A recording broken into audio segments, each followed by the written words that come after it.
The 3:30 p.m. meeting of the Bakersfield City Council is now in session.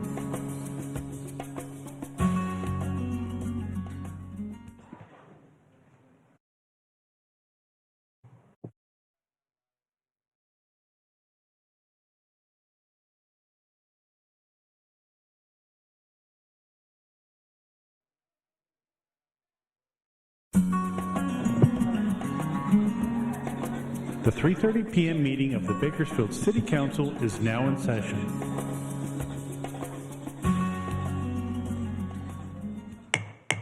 Good evening. It's my pleasure to call to order the 3:30 regular City Council meeting of February 11th, 2026. Madam Clerk, please call the roll. Mayor Go. Here. Vice Mayor Core. Here. Councilmember Arias. Councilmember Gonzalez. Here. Councilmember Weir. Here. Councilmember Smith. I am here. Councilmember Koman. Here. And Councilmember Bashirtosh. Here.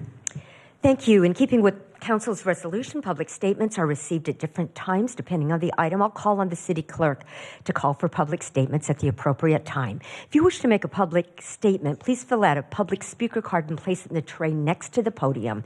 We ask that you mark whether you're here to speak on an item listed on today's agenda or in a matter not on the agenda. Speakers who do not identify a specific agenda item will be presumed speakers for the non-agenda public statements. If you're here to speak on an item not listed on the meeting agenda, you'll be called first to speak. Statements are given a 2-minute time limit per speaker, 20 minutes total for all non-agenda item public statements. If you're here to speak on an item listed on the agenda, I'll call for you at the appropriate time. If statements become disruptive and I have to clear the chambers to regain order of the meeting, you'll be called in one at a time to provide your public statement when your item is called. Everyone in attendance is expected to adhere to the rules of decorum established by resolution of the City Council. Failure to abide by the city's rules of decorum, including any disruptive behavior that interferes with our ability to have an orderly and efficient meeting, prevents the City Council from conducting the business of the city. Madam Clerk, do we have any public speakers regarding items not listed on the agenda? Mayor Go, we have not received any speaker cards for items not listed on tonight's agenda, nor have we received speaker cards for items listed on tonight's agenda. Thank you. Next item, please. Closed session, item 4A, conference with legal counsel, existing litigation regarding the following 2 matters. 1, Anna Hernandez, by and through her guardian ad litem, Rudy Hernandez, Yubani Lares, Roque Lares, Sylvia Lares v. City of Bakersfield et al. And 2, Demetrius Shears v. City of Bakersfield et al. Motion to adjourn to closed session. We're adjourned. So if anybody's here for Bakersfield College or CSUB to get school credit, you might want to come back because this is one of those meetings where we're not going to come out until we're finished with that. So I don't think 2.5 minutes will satisfy your professor's requirement. Can you go back and tell your professors it's better to come to our 5:15 meeting, because oftentimes we go in and we handle matters in closed session, so you won't be privy. You'll just be sitting out here. Who's your professor? Okay, we're going to tell him. All right, tell him that it's better to come to the other one. All right, and okay. Yeah, we'll let him know, okay? You'll get a special point if you, like a little star in heaven, if you remember to tell him that. Okay, thanks a lot.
Reconvening the 3:30 City Council meeting. Madam City Attorney?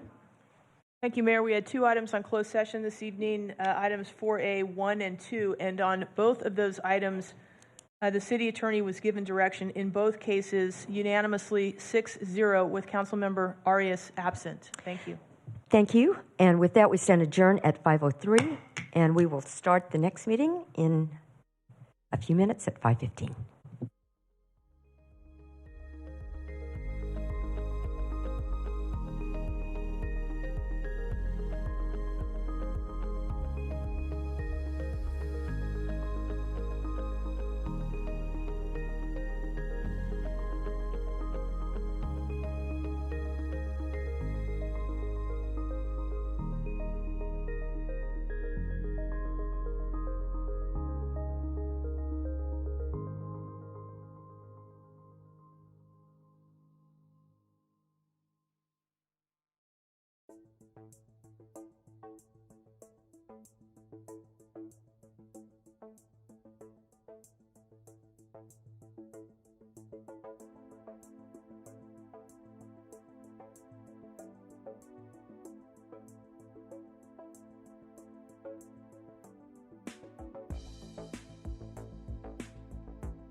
Welcome to the Bakersfield City Council meeting. This television broadcast is brought to you by the local cable companies, the County of Kern, and the City of Bakersfield. You can watch the rebroadcast of this meeting Saturday at 7 p.m., Sunday at 10 a.m., and the following Wednesday at 7 p.m. You can download the agenda for this meeting at www.bakersfieldcity.us. Presiding over this evening's meeting, the Honorable Mayor Karen K. Go. Good evening. It's my pleasure to call to order the 5:15 regular City Council meeting of February 11th, 2026. Madam Clerk, please call the roll. Mayor Go. Here. Vice Mayor Core. Here. Councilmember Arias. Councilmember Gonzalez. Here. Councilmember Weir. Here. Councilmember Smith. Councilmember Coman. Here. And Councilmember Bashir Tosh. Here. Thank you. We have the pleasure tonight of having Pastor Dr. Dwayne Cantrell, who's the pastor of Living Victory Church. He'll offer the invocation. He serves also as Vice President for Student Affairs and Strategic Enrollment Management at CSUB. In this role, he serves both as Chief Student Affairs Officer and Chief Enrollment Officer for the university. He also serves on the board at the Mission of Kern and more than 30 years in education. Pastor, thank you so much for the wonderful emceeing at Gospel Fest. CSUB had a Gospel Fest where multiple choirs from our city sang, and that was a wonderful celebration to kick off Black History Week. Following the invocation, Arlene Ramos, who's a senior at Golden Valley, will lead us in the pledge. Arlene is a four-dimension dream builder. She serves as ASB president. She's the chair of the school's advisory council and district advisory student board member. She's also a cheerleader, and she works part-time as a sales associate and volunteer with the Jim Burt Ford Education Program. Arlene plans to major in political science at CSUB, go Runners, and she plans to pursue a career as a news anchor to inform and engage the public, later branching out to politics to advocate for community-centered and education-centered policies. So thank you to both of you for being here, and at this time, would you all please stand?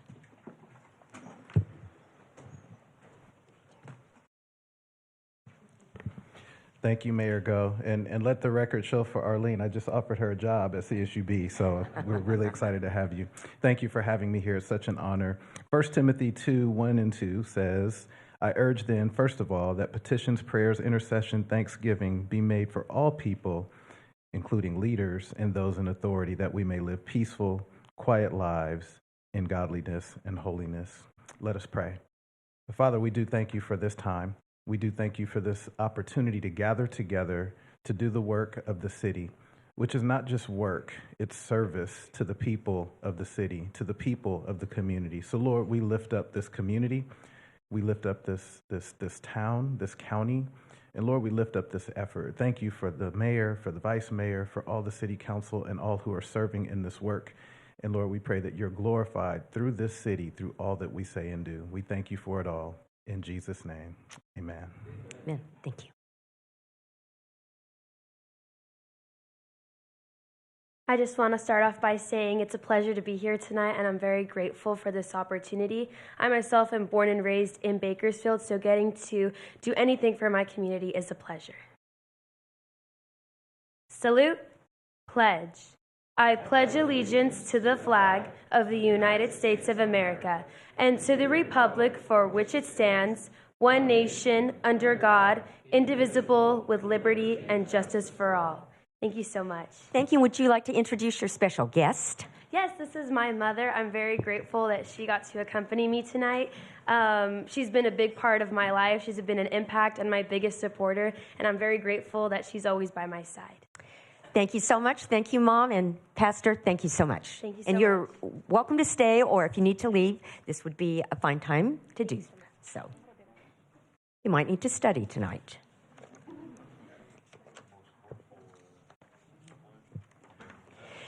Here are a few guidelines to help our meeting run smoothly. We request that you turn off your phones. Please be courteous in the use of cameras and videos for safety reasons, and as a courtesy to others, no signs are allowed in the council chambers or in the lobby. Applause is allowed during the presentations portion of the meeting, but not during other portions of the meeting. Everyone in attendance is expected to adhere to the rules of decorum established by resolution of the City Council. Failure to abide by the city's rules of decorum, including any disruptive behavior that interferes with our ability to have an orderly and efficient meeting, prevents the City Council from conducting the business of the city. Consider this a first warning to everyone in attendance that conduct that disrupts the meeting may result in expulsion and or the chambers being cleared. Behavior that disrupts the meeting includes repetitive statements, shouting, hate speech, interrupting staff or presenters during the meeting, and speaking out of turn, outbursts from the audience. And now, Madam Clerk, next item, please. Presentations, item 4A, proclamation to Christy Torres, Human Services Program Specialist for Kern County Human Services, declaring February 2026 as Safely Surrender Baby Awareness Month in Bakersfield. All of your people come forward. Yeah. Let's have the team come forward. I think there are several of you who are here today. Thank you, officers and fire team. Colleagues, the Safely Surrender Baby Law was first enacted in 2001. This law helps to decrease the number of newborn infant deaths statewide due to abandonment in unsafe locations. And thank you to the coalition and all of our partners for their dedicated efforts to increase public awareness about the Safely Surrendered Baby Law and help give parents an option in surrendering their babies. And it's my honor to read this proclamation. The mayor of the city of Bakersfield, California, has officially proclaimed February 2026 as Safely Surrender Baby Awareness Month in our city.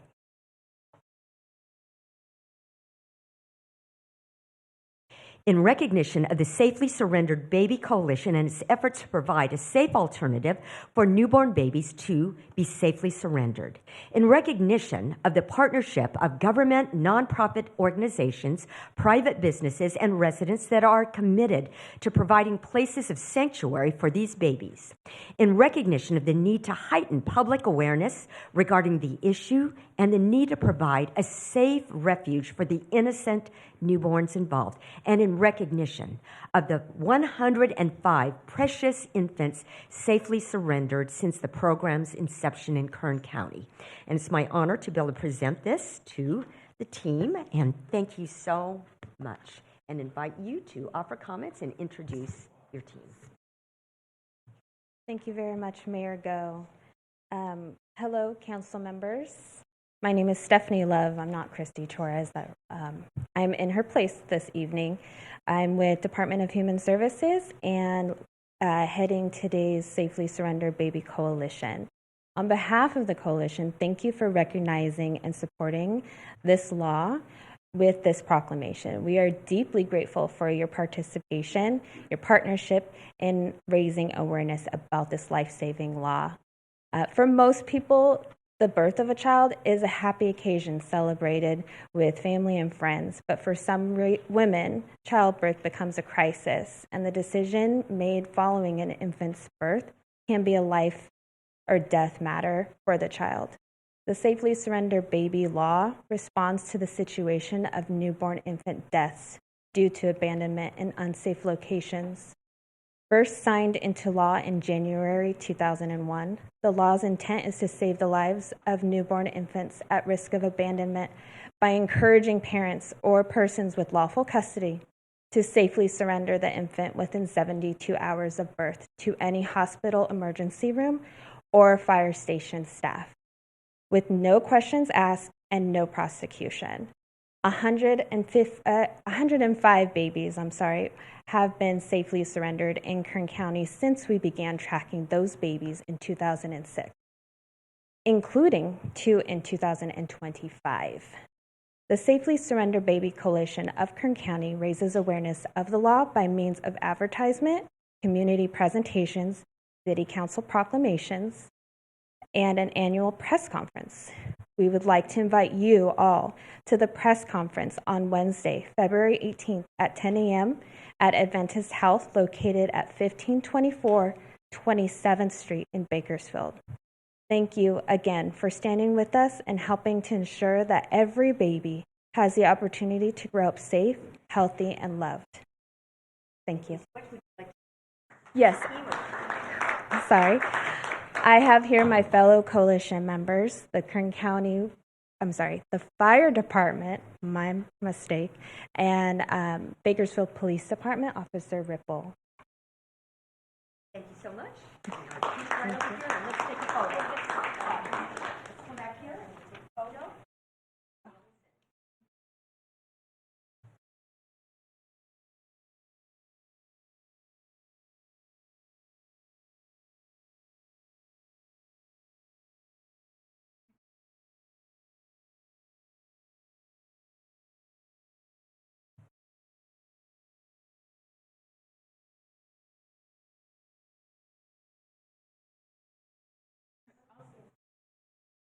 Give it up for.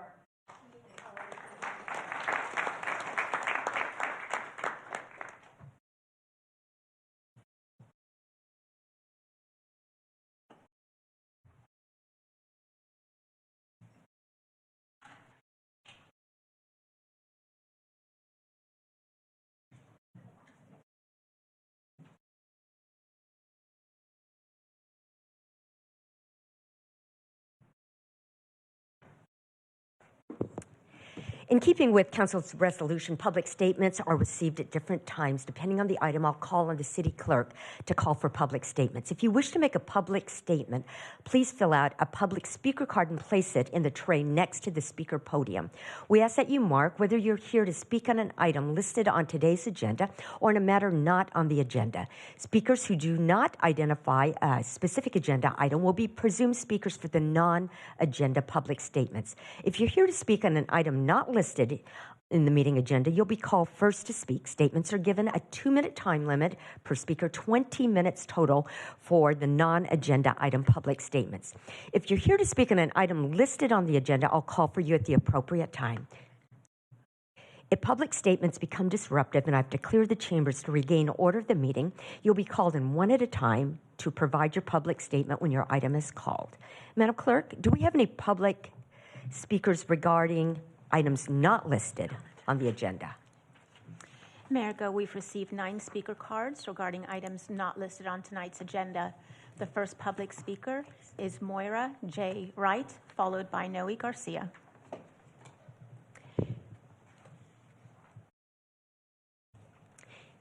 And to all our speakers, please adjust the microphone just to your level so we can hear you.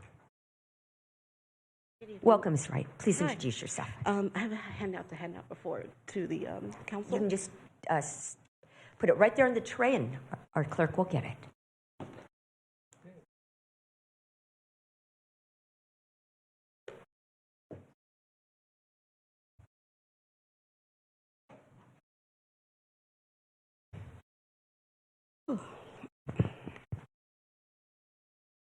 Good evening, Mayor and Council.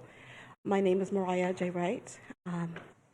At the January 21st meeting, Sumner Station was reviewed in context to its lease and long-term responsibility. While much of that discussion was used for maintenance and obligation, I'd like to focus on activation and share a brief community-centered proposal for the site for the record and for future consideration. Sumner Station is a historic site with a lot of potential, but right now it's largely inactive. My proposal is a low-cost phased activation model centered on permitted food trucks paired with a small community garden. Food trucks would provide immediate flexible activation, bringing consistent foot traffic, supporting local vendors, and creating regular use of the space without permanent construction. The community garden component would be a modest, volunteer-supported focus on education, stewardship, and connection to food access. Together, these elements create a people-centered use of the site that can grow gradually based on capacity and community interest. This approach allows the city to activate Summer Station while longer-term decisions are explored. It's scalable, reversible, and does not require new city staffing. Regular use helps deter neglect, increase safety through presence, and encourages community ownership, especially for historical sites like Summer Station. I want to be clear, this is a conceptual phase proposal. I'm not asking for action tonight, only sharing a practical framework for how the site could be activated in a community-forward way.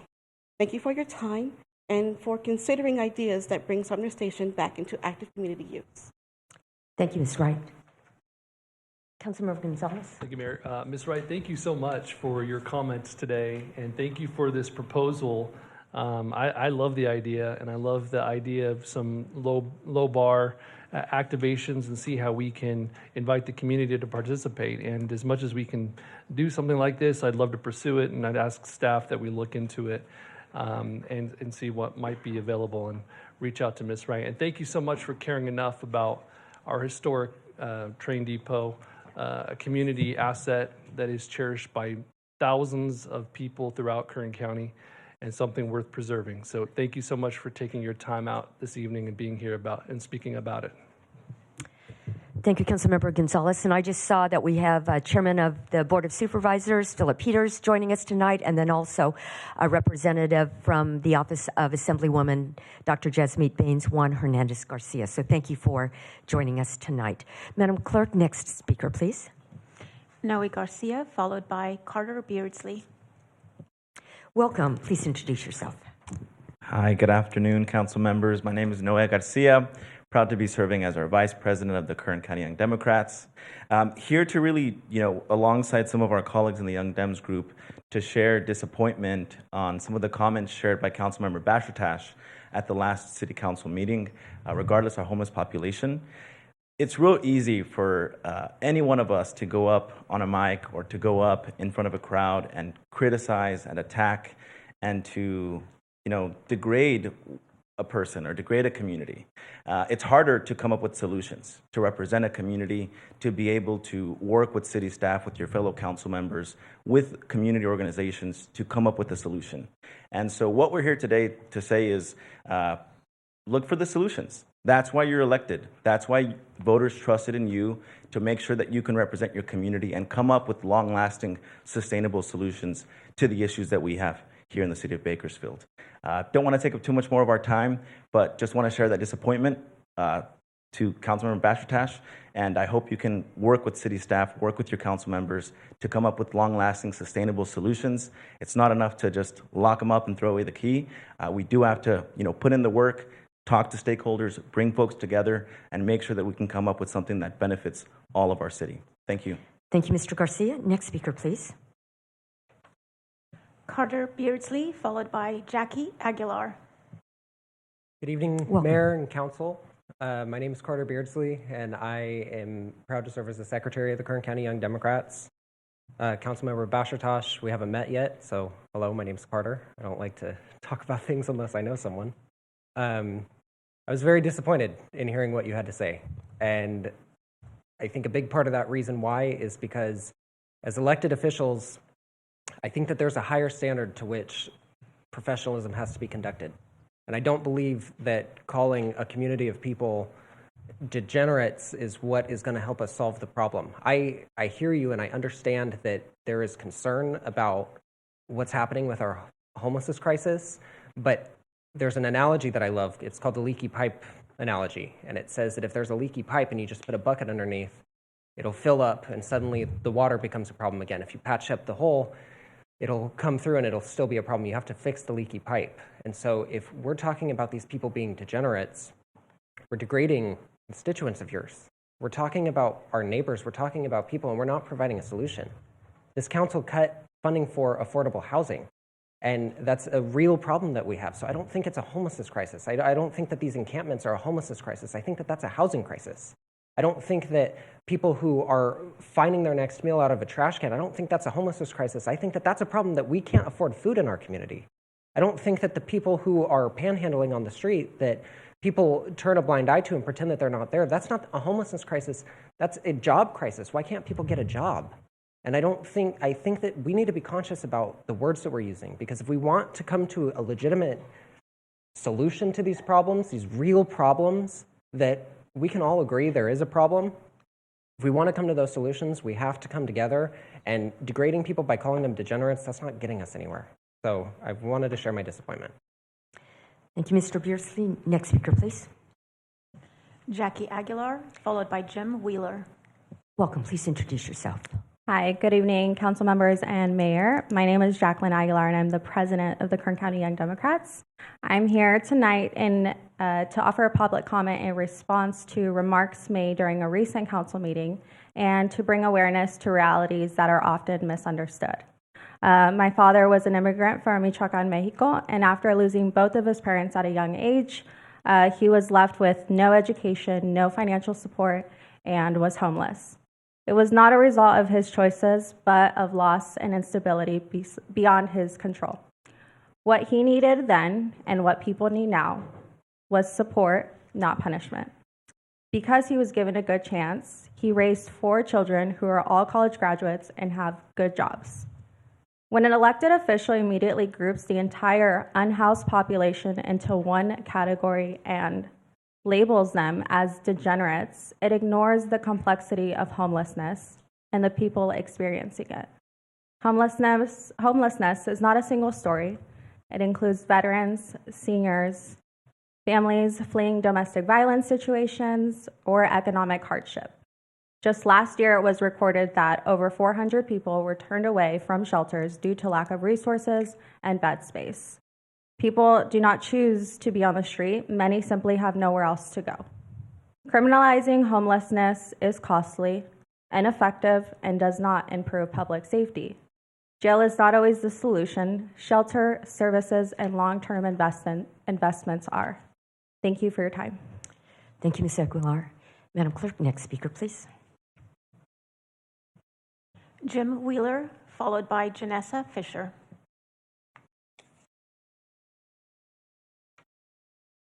Welcome. Please introduce yourself. If it isn't obvious, I'm not a member of the Young Democrats, so just in case anybody wants. Be an advisor. Yeah. So I'm Jim Wheeler. I'm the executive director of Flood Bakersfield Ministries. I did want to come just to address, just not any specific comments, but just the general tone that I see on social media and stuff about this issue. It's very disappointing to hear people talk about those who are doing the work as poverty pimps and a part of the homeless industrial complex. And yet I understand the frustration and the pain that members of the community and the business community are experiencing. We have a business, Flood Ministries, downtown, catty corner from the police department, and we experience all of the quality of life issues that other businesses experience, and it's frustrating. And so I understand the frustration. I just want us to be able to think about the work that's being done, and also thank the city and the city council, the city staff, and even the county for supporting the work that we're doing. And I want to stand for those who are doing the work. Homelessness is a complex issue that requires a variety of responses. And while it seems like, and it does seem like sometimes, that nothing is being done and no progress is being made, I want to assure you that progress is being made. Just this last year, Flood was responsible for housing over 300 individuals. We currently case manage over 400 individuals that are in permanent supportive housing. We responded to over 10,000 community referrals regarding homelessness in 2025. We placed over 1,200 individuals in the shelters in 2025, and we also reconnected over 128 people with families in other communities. And so I just want you to know that progress is being made, and I would invite all of you to come. Some of you have come and participated in a ride-along. Come see what we're doing. Come see the work that's being done. Come see the people we're helping, and I think that'll give you a little bit of a different perspective. And again, thank you for your time. Thank you, Mr. Wheeler. and thank you for Flood's efforts. Madam Councilmember Bashirtosh, you'll wait, and Councilmember Arias. Thank you, Mayor. I just want to say thank you to Mr. Wheeler and to Janessa. Thank you so much for all of the hard work that you guys do at Flood Ministries. A huge fan personally of all of the great work that you do. When I think about boots on the ground, I think of Flood Ministries. Every single day, every single night out there, making direct contact with some of the most hard to reach, most vulnerable community members with so many complex challenges, that they are living through each and every single day. And so I just want to say thank you so much for all of the great work that you do. I look forward to connecting with you. Jim, I owe you a call because I need your support on a couple of issues that I'm working through in Ward 1. But I just want to say thank you so much because I think your voice is so important in this matter. So thank you so much. Thank you. And Madam Clerk, next speaker, please. Janessa Fisher, followed by Harveen Kaur.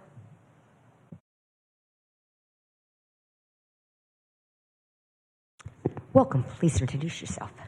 Hi, my name is Janessa Fisher. I am chair of the Youth Action Board. For those who don't know, the Youth Action Board is a subcommittee under the BKRHC Council, or whatever that is.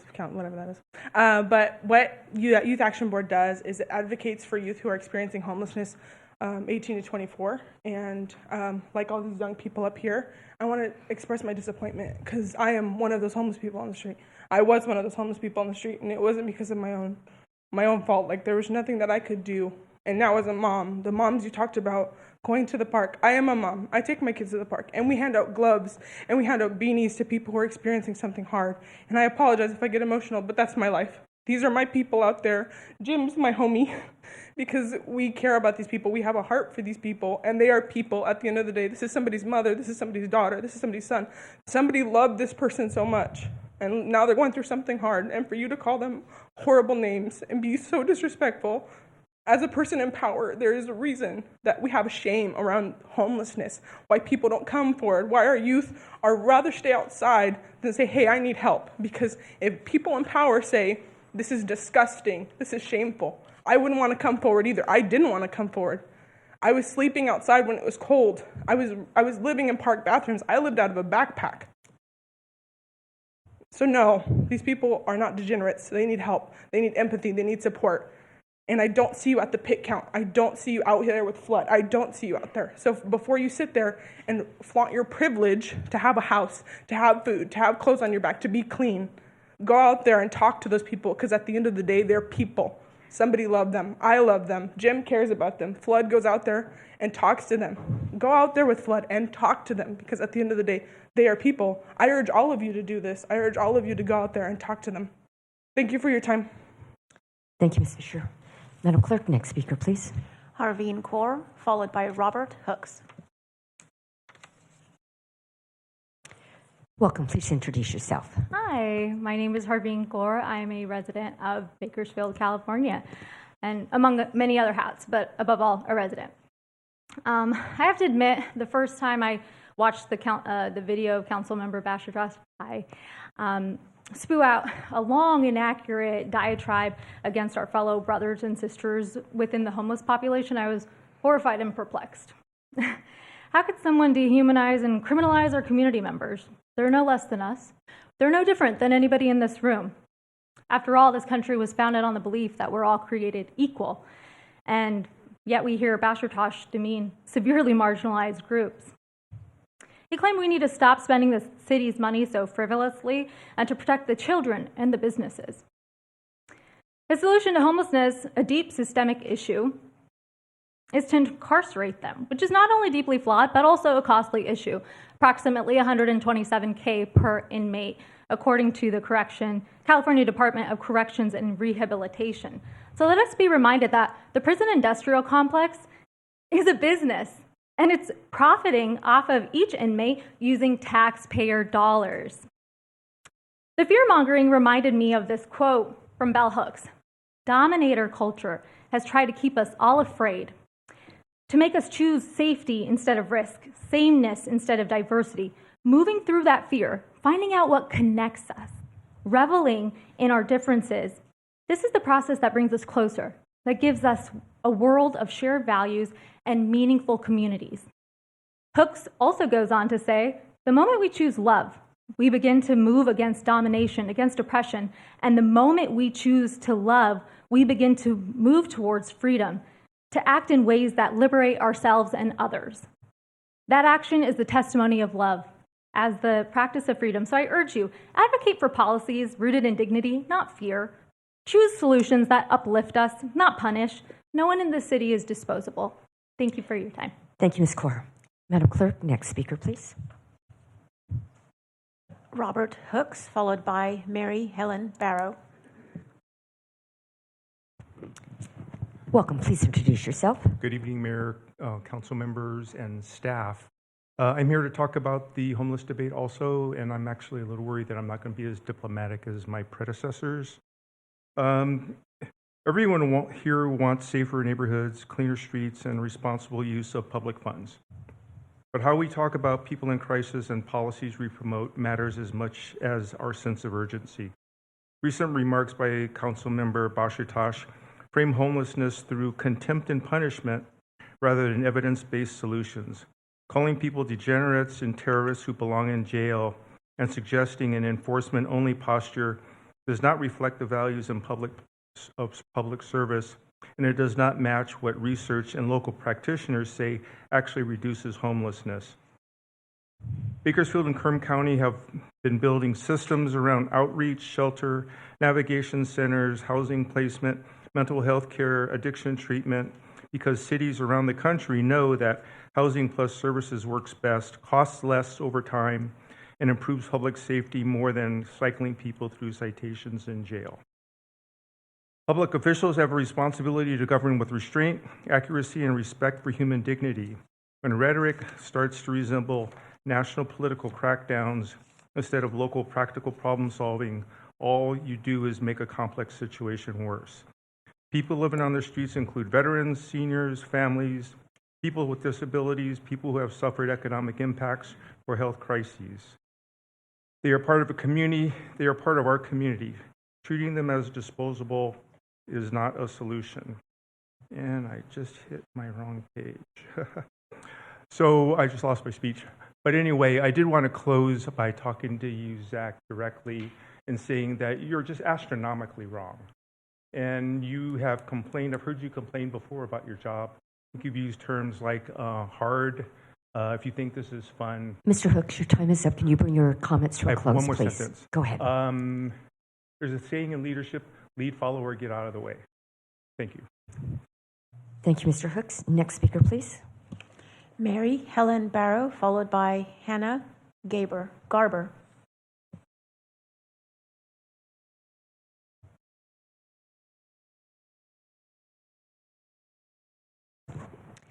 Welcome. Please introduce yourself. Good evening, everybody. I'm Mary Helen Barrow. I live at 201 Jefferson Street. And my greetings to everybody and Mayor Go. I brought you some handouts. I put this together really quick. It has to do with restoring. I'm here to fight for the railroad station in East Bakersfield. And the second half of this handout, USPS anchored buildings are changing. Here's what owners and investors need to know. The other part is investing in Southern California because this company is based there, but they do work all over the state. And what they do is they restore old buildings and make them into various kinds of functioning buildings which improve the surrounding neighborhoods. That old railroad depot is a treasure. I'm old. I don't want to be thrown out. I don't want you to throw out the railroad depot either. We can do something with it. We can remake it into something. There are lots of options. I just did this maybe in half an hour. I was researching resources that we could use to help this community restore that building and make it into something really incredible for East Bakersfield, because that's where I live. I think if this building was located in the southwest or the northwest, maybe your opinion might be a little different, but it's in the old part of East Bakersfield. It's just as beautiful and just as worthwhile and just as important and worth saving. So please, please, and I'll volunteer my time, I'll do any research, y lo puedo hacer en el idioma de Dios.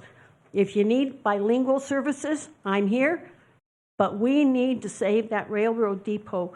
And please, if you could give us an extension, I think you didn't give us enough time. Ms. Barrow, your time is up. Can you bring your okay. comments to a close, please? Yes. I just want to say one thing, and I want to direct it at you, sir. My father used to tell me something since I was 2 years old. Mijita, always treat others the way you would like to be treated. Thank you, Ms. Barrow. Thank you. Next speaker, please. Hannah Garber.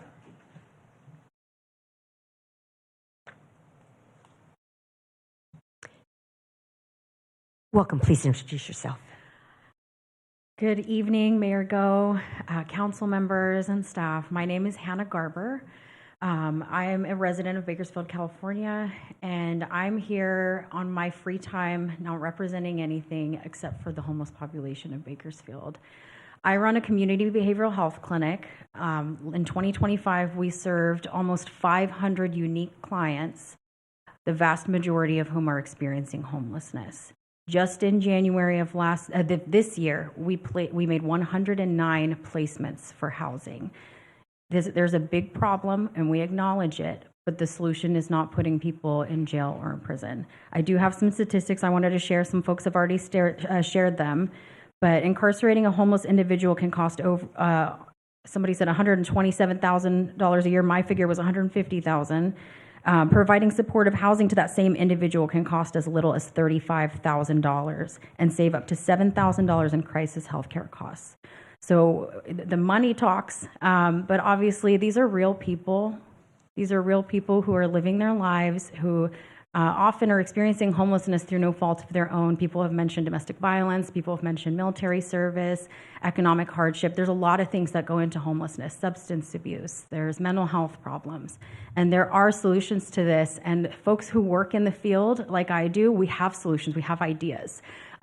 Councilman Gonzalez actually came out to my clinic last week and actually spoke to staff and current clients about the issue and got some ideas. I would invite the rest of you to reach out. I would love to have you guys come out for a tour and show you around, have you meet some folks. Thank you so much. Thank you, Ms. Garber. Madam Clerk, next speaker, please. We're down to 18 seconds. Thomas Winter.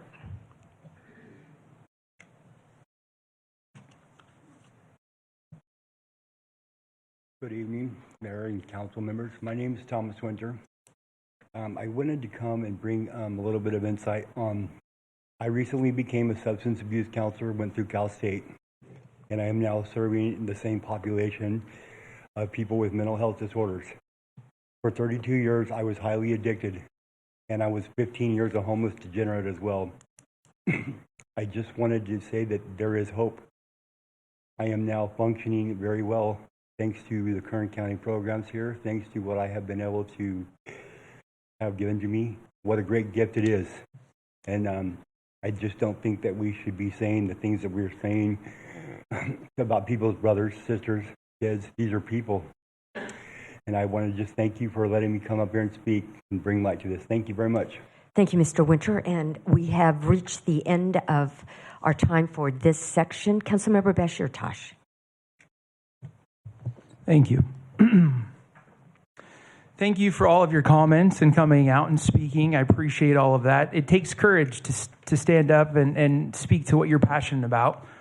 I knew that you were coming, a lot of you that were coming tonight, because I was told that a certain council member was inviting people to come and try and bash me at the podium, which is unfortunate. But the biggest issue that we're going to face as a society and as a culture is basing our reactions on a 30-second video that we see on social media instead of actually digging and showing ourselves approved of the actions that we set forth in front of us. That being said, if anybody that had an issue with what I said had followed what I've been saying for the last year, I think that your tone would be different. In fact, my goal is not to just lock away homeless people and throw away the key.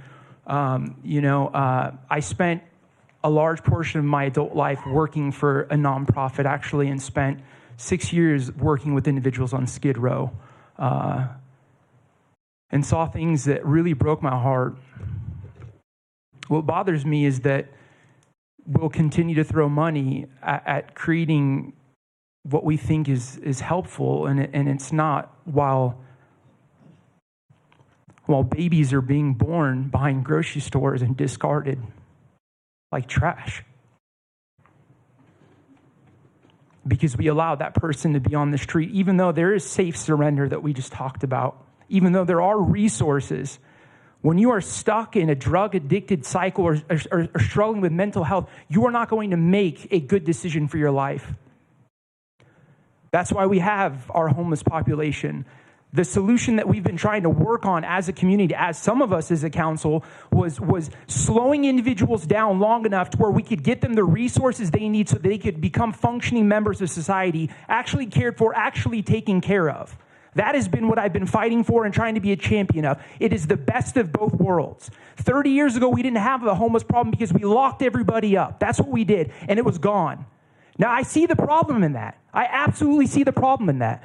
But what we have now is throwing millions of dollars at the homeless problem, hoping they'll come to the shelter and get the help that they need. It does not work that way. A degenerate, the definition is someone that is their behavior is socially irresponsible. It blows me away at the amount of death threats and hatred I've gotten from a 30-second video when no one will take the time to actually look and track what we've done. That a council member would say, let me create a bigger divide instead of actually working toward the problem. Let me stop wasting money on my pet projects and actually focus on helping people in this community. In the last 7 days, we had a homeless woman give birth to a child that died. Its first and last breaths were homeless on the street. We had another individual burned in a building because of a homeless fire. It kills me inside to see people suffer. I dug the grave for my homeless father-in-law in Northern California when he died, getting hit by a car because he was homeless. So I don't sit lofty in a mansion like someone who has no idea what they're talking about. I've sacrificed thousands of my life hours on helping intervene in people's lives who didn't want intervention. And it wasn't until individuals were slowed down to the point where they could have a moment of clarity, where they could have some mental clarity to get the help that they need. So no, I don't want to lock homeless people away and throw away the key. That's not my intention or my goal. I want to see people actually cared for. Someone that abuses drugs for 5 or 6 years in Bakersfield Sun is going to become a zombie. Anybody that works with an addiction or with drug abuse will know there is only so much that the human brain can take before you are no longer going to be restored back to health and function in society. The proof in that is evident. I will walk with you and I can show you some people that have been on Skid Row for 20 years, living there for 20 years. So I would encourage you to dig deep, to learn and to grow. Don't get it twisted on what my perspective is just because you watch a video on social media. It's easy for that kind of stuff to blow up. And that's the kind of stuff, we don't need a divide. This is literally both teams coming to the table with a little bit of love, ingenuity, tough love, and moving forward. But the system we have right now is the worst that it's ever been in the history of this community. No one can argue that. The facts are around you. And when I'm talking about protecting the kids and the business people, how do you think governments function? How do you think all the resources come to be? It's businesses paying taxes. If businesses are gone, they're not looked after. How do you think all of this works? How do you think the resources for people that are struggling get there? They don't exist anymore. It's gone. So I would encourage you and to dig deeper. Don't be bamboozled by emotional rhetoric that you may be getting off track. Look deeper. You want to sit down. I try and answer most of the emails I get, aside from the death threats and the wild stuff like that. But I'm always open to sit. I'll buy you a cup of coffee and we'll have a conversation with you. But we got to learn to not take things out of context. We have to learn to not be emotionally charged and actually work toward the solution. Truth is truth. It's not ambiguous. I have no more comments. I'm sorry that I offended some people with my words. I don't take back what I said at all. Thank you, Councilmember Gonzalez.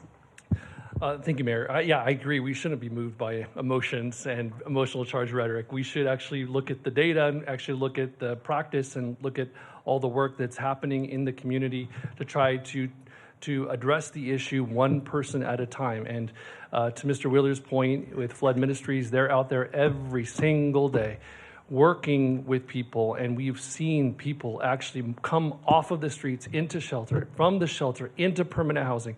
We've seen that work. We built the Brundage Lane Navigation Center now. We built it in the 2020s. So it's almost 6 years. When we first built that thing, there were so many people who came in here yelling and screaming, saying we were wasting our money. Nobody was ever going to come to the BLNC. No one's ever going to come to Low Barrier Shelter. Since we opened, that shelter has been full. Every single bed. There are people trying to get into the shelter. We expanded it. We doubled the population. We doubled the beds. Completely full. So there is a huge need out there. There is a huge problem, and it is frustrating for somebody who has been working to revitalize downtown, someone who's been trying to work on revitalizing Old Town Kern. There's no secret that encampments and all of these things that continue to grow only undermines the sense of public safety and can be a threat to public health. And obviously we want to address the issue. And there's nobody who on this dais, I don't think, who wants to address it more than I do and have been trying to. And so I understand the frustration. I understand the concern and the struggle, but there are larger systemic issues that are at play. But what I want to do is encourage everyone to please visit two things. One is please visit and take a ride along with Flood Ministries and see what work they're actually doing every single day. Take a look at how they reach out to those who are unsheltered, how they meet them where they're at, how they work tirelessly in the cold weather, in the wet weather, in the hot weather, and they do it every single day. God bless them. And then I want you to please visit La Vida Nueva.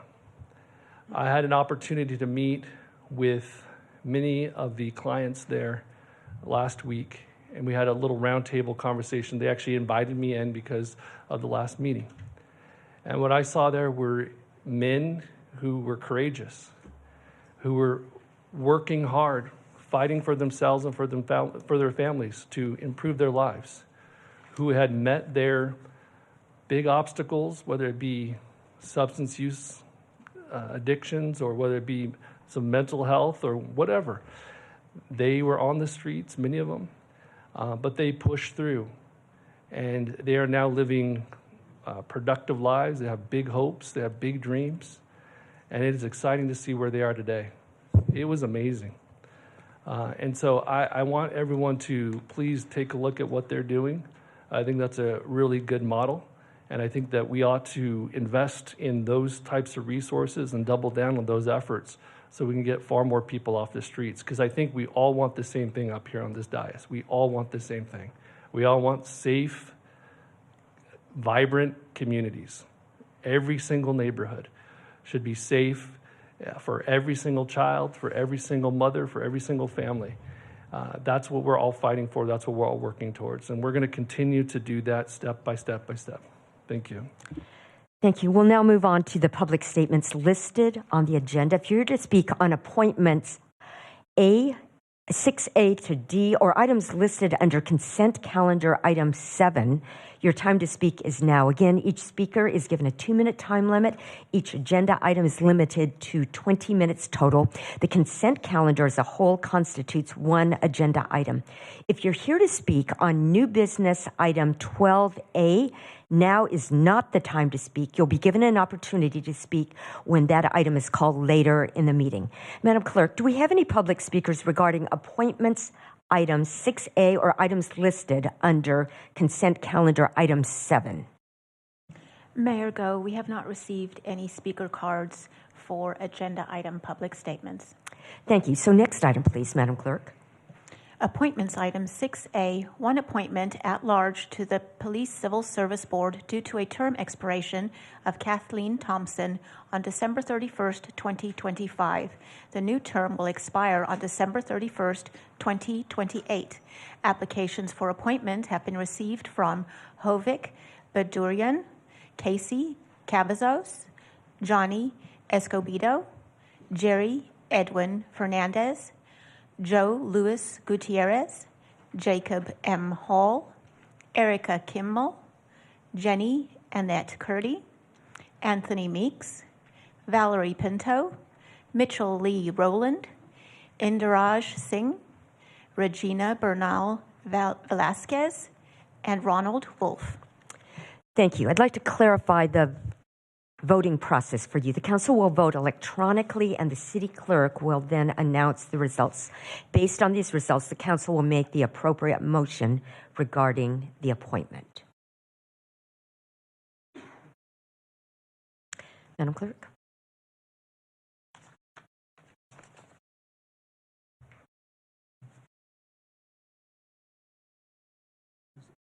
This is the policeman.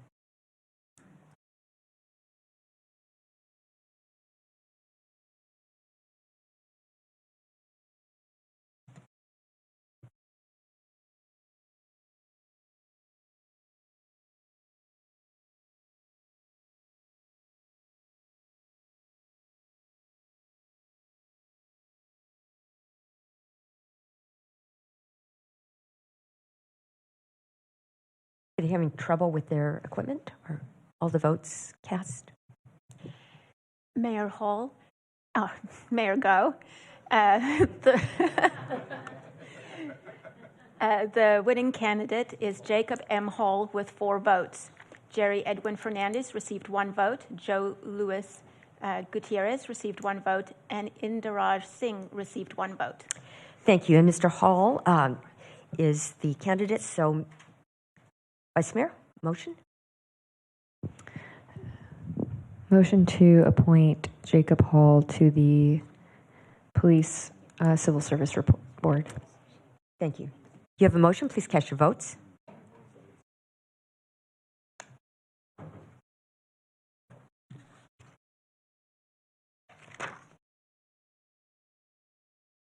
Motion is unanimously approved. Thank you, and thank you, Mr. Hall, for your willingness to serve. Madam Clerk, the next appointment, please.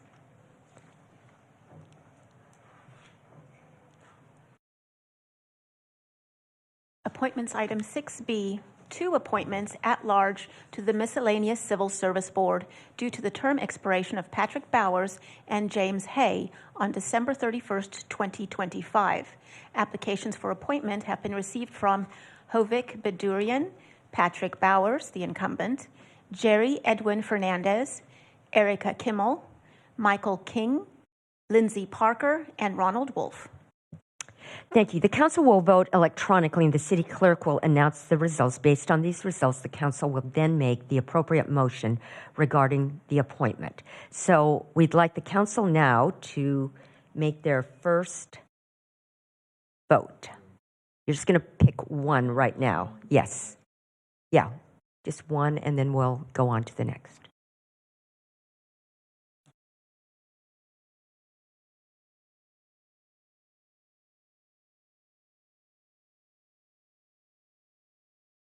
And just confirming, yes.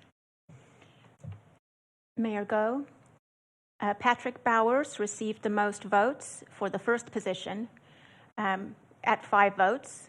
Jerry Edwin Fernandez received 1 vote, and Lindsay Parker received 1 vote. Thank you very much, Vice Mayor. Patrick Bowers. Oh, no, we'll do, sorry. And now would you please vote on your second?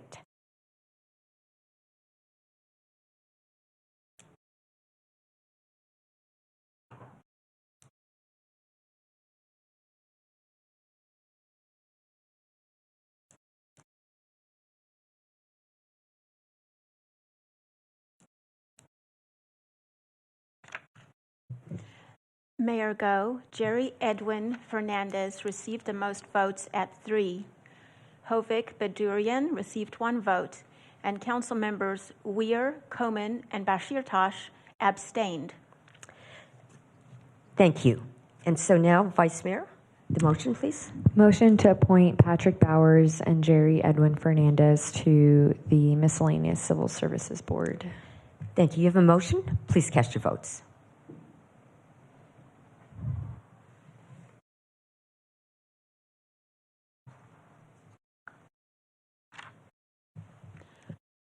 Motion is unanimously approved.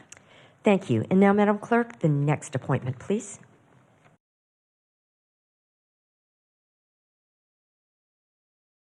Appointments item 6C, 1 appointment at large to the Historic Preservation Commission due to the resignation of Roger Mobley. The term is set to expire on March 31st, 2027. Applications for appointment have been received from Cornelio Gutierrez Lozano and Erica Kimmel. So the council will vote electronically. Go ahead.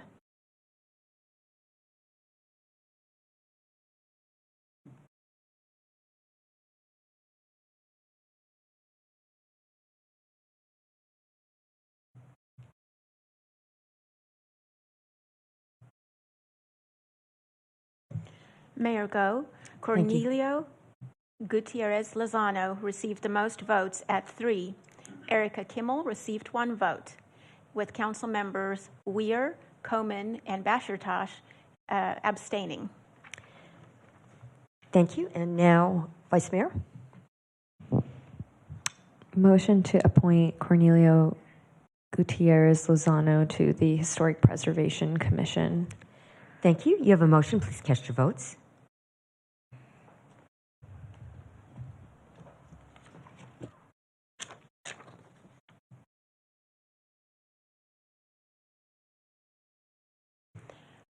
Motion is approved, with council members Komen and Bashir Tosh abstaining. Thank you.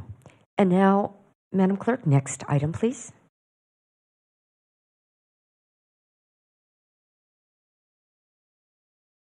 Appointments item 6D, 2 appointments to the Youth Commission for Ward 3 regular and alternate members, with terms set to expire July 2026.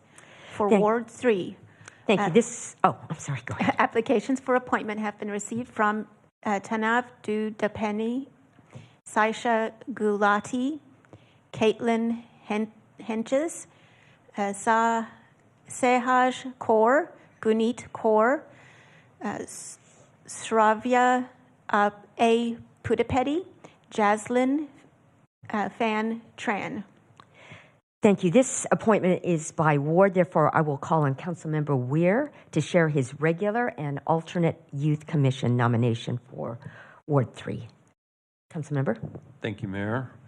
I would like to nominate Sarvaya Pudapedi, if that... Okay, that would be for your regular. Okay. And then you have an alternate also. Alternate would be Caitlin Hedges.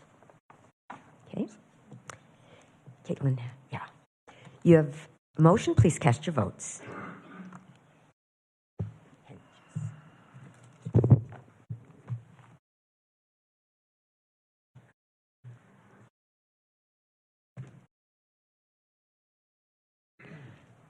Motion is unanimously approved.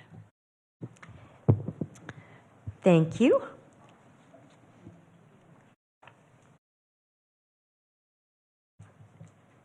You already, no. And now, Madam Clerk, next item, please. Consent calendar items 7A through 7J for approval. Thank you. I have not received any requests for items to be pulled. Madam Clerk, do you need to announce oral reports, SB 707? There's no oral report for this evening. Thank you, Mayor. All right, thank you. And so now, Vice Mayor.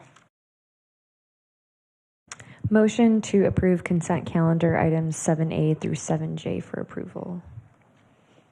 You have a motion. Please cast your votes.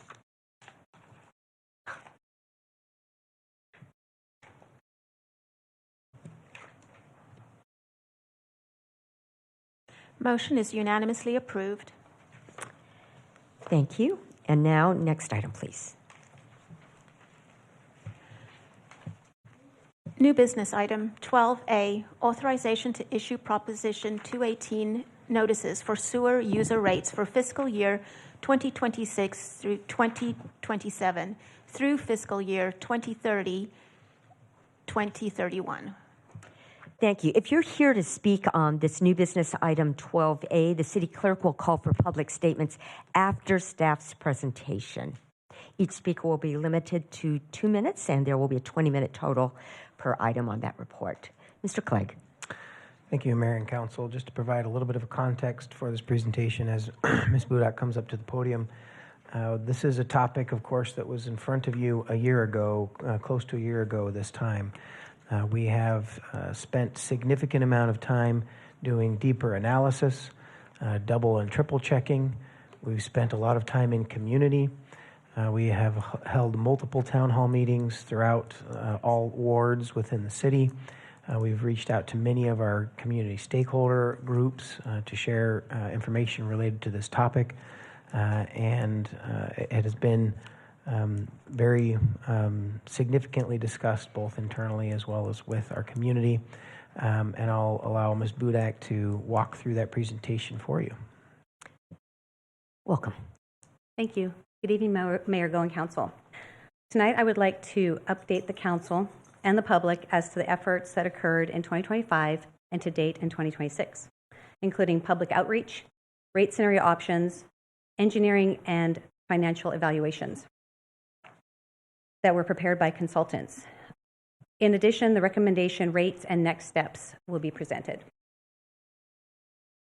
In March of 2025, Water Department staff presented 4 sewer user rate increase options to the Water Board. The Water Board recommended that a single 1-year increase from $239 to $950 annually would be the most fiscally conservative approach. This $950 user rate was originally approved by Council but later rescinded. Council requested financial and engineering support from consultants, more rate scenario considering bond options, and implementation of an outreach plan. In May, HF&H consultants were hired to support the funding effort and prepare a cost of service analysis. In July, AECOM was hired to further evaluate the system's infrastructure based on age and growth. In October, the first round of presentations to the community began with a focus on educating the public on understanding the city's sewer system, deficiencies, and a need for rate increases.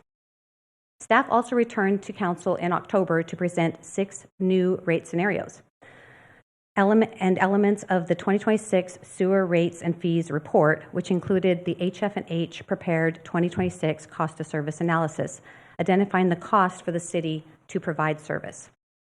This report, along with all community presentations, were posted on the city's wastewater website for the public to review. In November, AECOM finalized its evaluation of all the plants and presented their findings to East Niles Community Services District, Kern Sanitation Authority, and the Water Department staff over multiple workshops.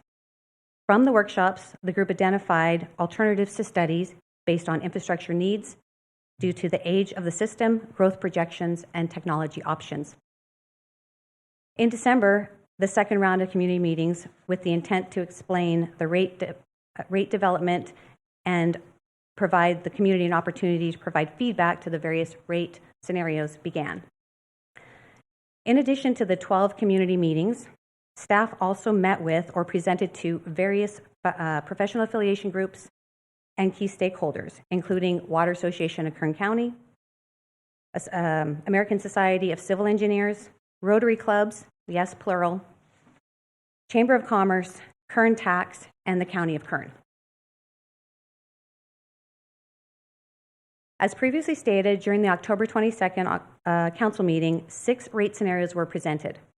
Of those 4 scenarios were selected based on comments and input from the council during the meeting. These 4 scenarios were then presented to the community in December 2025 and January 2026. These 4 scenarios considered various rate increase structures, pushing out and moving major infrastructure projects, evaluating various bond amounts, and extending the rate increase beyond the 5-year Proposition 218 limit. The rates included the original rate scenario, which was the $950 initial increase, a large bond scenario, which would increase the current rate to $475, increasing it $125 a year over 5 years. A no bond scenario, which would be to increase to $475 the first year and then increase $110 over 7 years. And a moderate bond scenario, which was to increase the rate to $475, add $100 per year for 7 years, and bonding $270 million. Below each one of the bond, large bond, no bond, moderate bond names, there is the rate scenario that was presented on October 22nd, if anybody wants to reference that. Okay. In mid-January, AECOM completed its alternatives evaluation. AECOM presented findings again to East Niles Community Services District, Kern Sanitation Authority, and the Water Department staff over multiple workshops. AECOM identified that by 2050, the city needed to be able to treat 70 million gallons of wastewater per day, based on projected growth determined by using the Kern County data, Kern Council of Government data, and tentative and active track map data. The 4 alternatives evaluated are identified as Alternative 1, upgrade Plant 2 and expand Plant 3. This is the original proposal by the Water Department staff.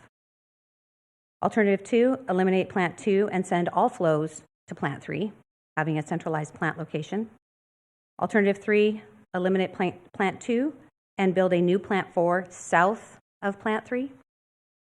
And Alternative 4 was eliminate Plant 2 and Plant 3 and build a new centralized Plant 4. All options evaluated had pros and cons, but ultimately Alternative 2 and 4 were eliminated due to the excessive costs associated with installing large transmission lines to be able to move the wastewater from the northeast of the city of the Bakersfield to the southwest or south. After in-depth conversations with city staff and AECOM engineering and estimating team, the group determined that a combination of Alternative 1 and 3 would be most efficient and cost-effective approach to meet the 2050 projected flows.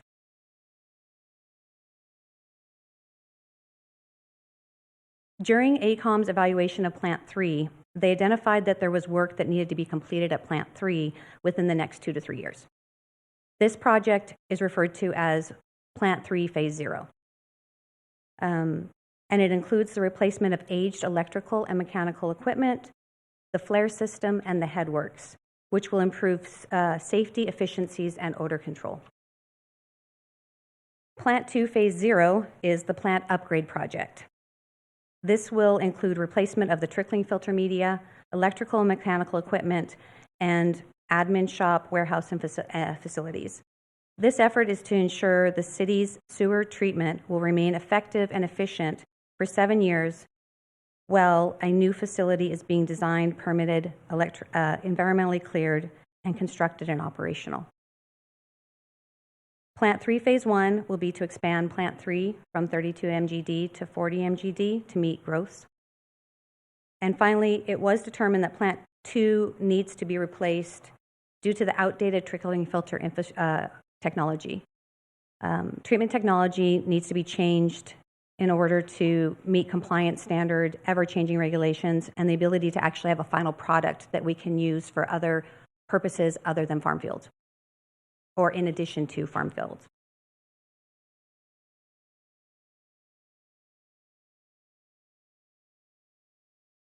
As part of the AECOM evaluation, cost estimates for the projects just described were provided. The charts here show the estimate from the 2026 sewer rate and fees report that were compared to the recommended projects and cost estimates that were provided by AECOM. Initially, you'll see that Phase 3 under the original 2026 cost estimate isn't there. Phase 0 is because we weren't aware that we had infrastructure needs at that facility currently to date. other than the expansion. So that project shows up in the right table as zero as $40 million. If you look and compare phase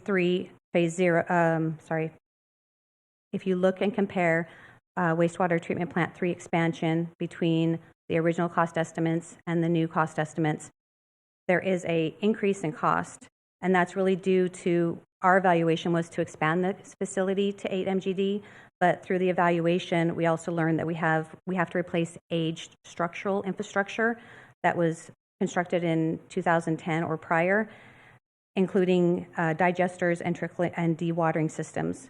By upgrading both of these, it will also improve odor control. Plant 2, you'll see that there's savings between the two numbers. This is because we are choosing to upgrade at this time in lieu of a full replacement. We would need to upgrade the existing trickling filters again to ensure that the technology is good for 7 years while we design and prepare to construct a new Plant 4. You'll also notice that there are some savings in Plant 4, and that's really because the initial Plant 4 we were proposing to construct on the south side of town, but after evaluating it, it makes the most sense to construct Plant 4 adjacent to or just south of Plant 2. It reduces the need to have to install large transmission lines to move wastewater to plant facilities. So there's significant cost when we start having to underground 6-foot pipelines to be able to move wastewater amongst our different plant facilities.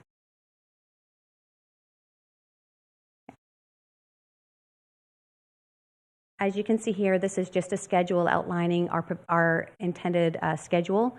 It does cover 15 years. The rate increase that we're looking at right now is for a 5-year rate increase to cover the cost for a 10-year plan. So we do anticipate that at the end of this 5 years, we will come back, we will have more information about the design of the facilities, the cost of facilities, and we can then evaluate how we move forward into the rate increase for years 6 through 10. With all that, I'd like to now identify the recommended rate that we are bringing to council today. The recommended rate is to increase the year 1 to $475, and then over the next 4 years, increase $100 a year until the end of the Prop 218 5-year period. The $475 will result in a $39.60 per monthly cost, and at the end of in the 5th year, the $875 annually would result in $72.90 per month. This option also includes anticipating a $150 million bond around year 6. And just to remind everybody, the chart on the right, the red line is the minimum reserves, the money we need to keep in the bank for operations and debt service. And the blue line is our target reserve to be able to have money in the bank for capital projects. And the green line is the fund balance.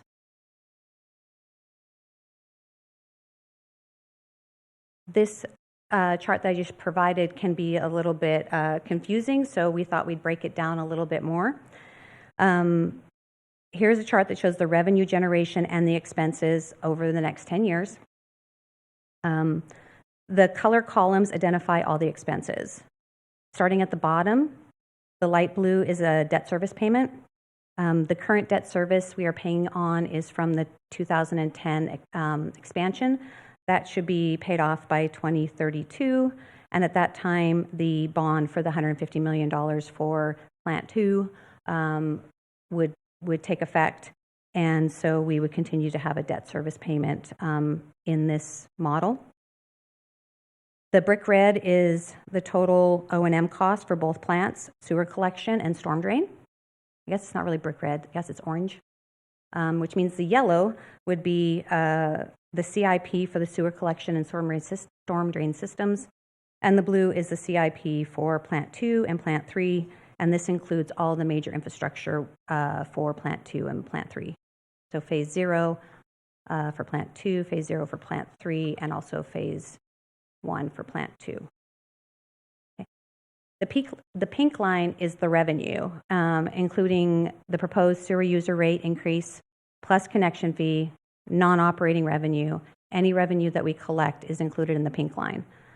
The years where the column is above the pink line, we are anticipating spending our fund balance. The years where the column is below the pink line, we will be generating revenue. And that's really important. And I'm going to go back. And the reason is, if you look at this chart, over the next 3 years, we're barely above our minimum reserve. Then we start to climb in growing our revenue. And we're going to need that when we want to go and ask for a bond. If we don't have proof that we can pay for a bond, it's going to be really hard for us to get a bond. So this enables us to generate revenue the 2 years before we request a bond.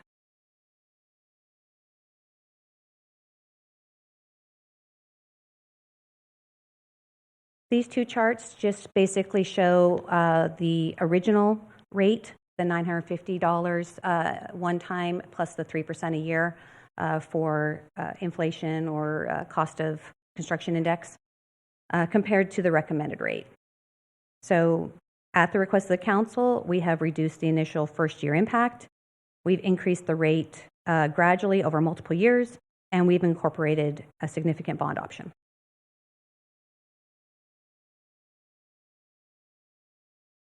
Finally, I'd like to show a comparison between our current rate at $247.25 compared to local districts as well as cities, and where our future rate will put us for 2026, 2027.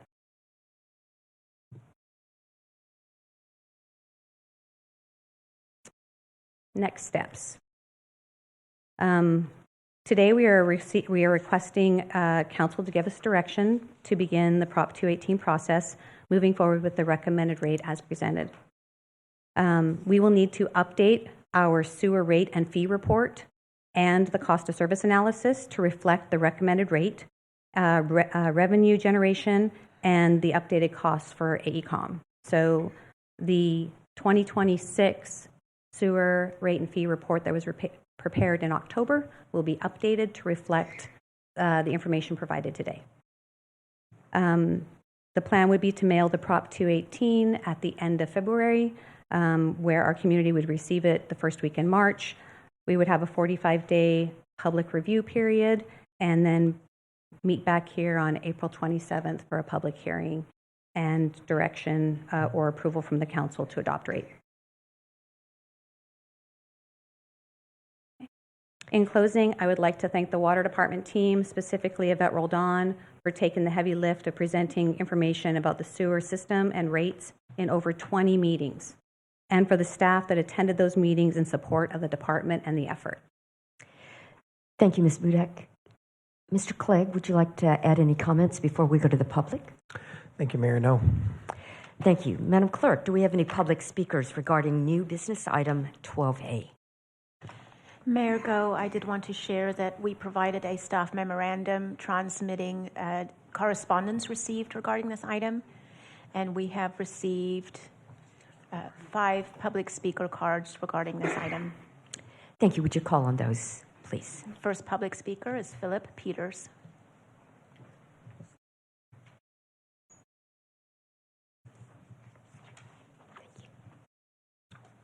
Chairman Peters, welcome. Good evening, Mayor Go and honorable council members. It's nice to be on this side of the podium.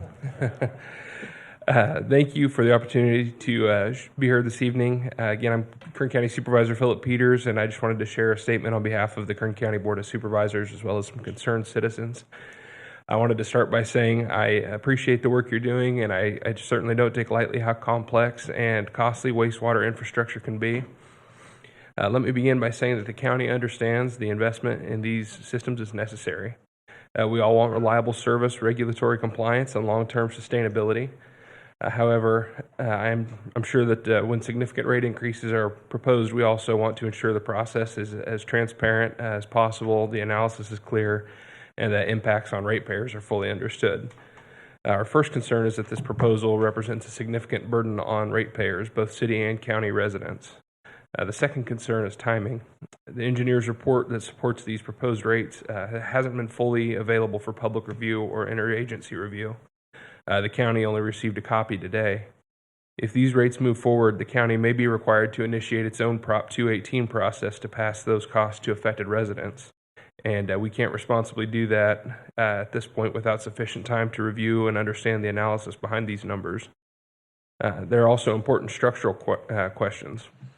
We understand that two separate wastewater systems serving different geographic areas and different proportions of users are being combined into one for the purposes of this rate structure. Prop 218 requires that rates reflect the proportional benefit received. If residents in one system are being asked to absorb costs tied to another, I believe it deserves a more clear, detailed explanation before the action's taken.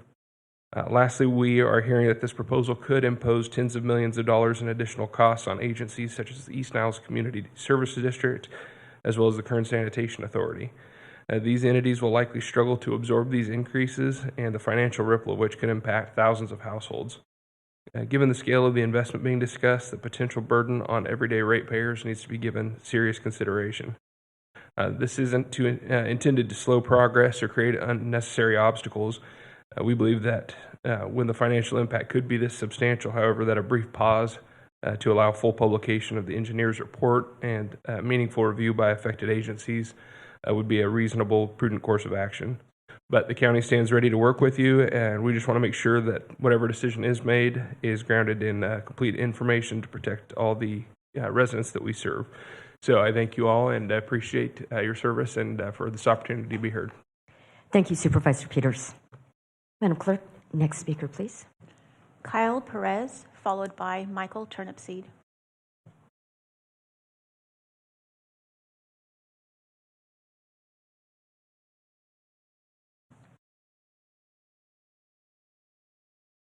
Welcome. Please introduce yourself. Hello, my name is Kyle Perez. I work for Kern County Public Works. I'm the sewer engineer for Kern Sanitation Authority and CSA 71. So I just want to give a little brief statement, which is, so KSA sends a portion of our flow to plant number 2, as well CSA 71 sends a good portion of our flow to plant number 3. I do appreciate city staff for acknowledging that the new information and costs received by the consultant will be updated for the sewer rates, because until today I was not aware of those happening. For the next portion, I want to say that I would hope that it become available to the county and the public, the engineer study, because per the sewer rate study, it's not due to be presented to you till the end of March.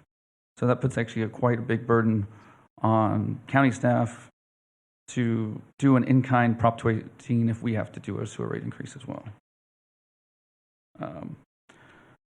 I do notice in the sewer rate study, even though it's not reflected maybe what was presented, but the current rate, or it shows upgrading plant number 2 on the hundreds of millions of dollars, and then it would appear that after the fact, plant number 4 would be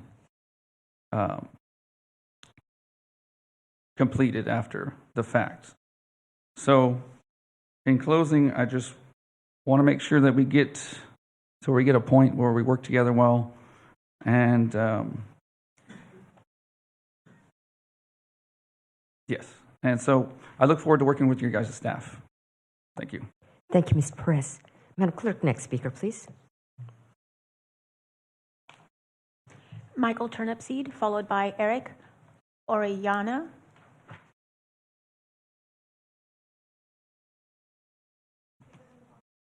So could you please give this to the council? Pardon me? Couldn't hear. They're operating equipment. They'll get it to us in just a minute. Okay, but I don't want to start talking until you can read it. I have charts and things I want to explain. Okay. So whenever Can we it's make that ready, happen? I don't want my 2 minutes starting until everybody gets it. You'll have your 2 minutes. Thank you, Madam Mayor.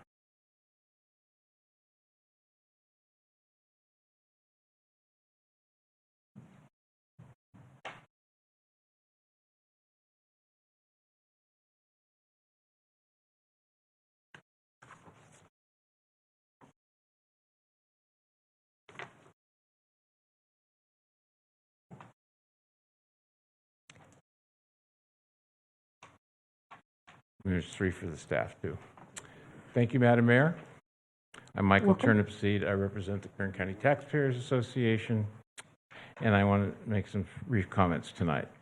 First of all, on the first page is we are not rookies when it comes to bonds. We have been working on bonding in this county since 2007 on billions of dollars of bonds. And if you look at the second handout, these are what we've been able to get working with school districts around the county since 2007. And if you look at the bottom right-hand corner, our influence and advice, on the left side, you see the original proposals, and at the right, you see the actual results. We have saved taxpayers $1.545 billion over 30 years in tax on bond rates, payments, with working with schools. Some school districts like to work and cooperate, some don't.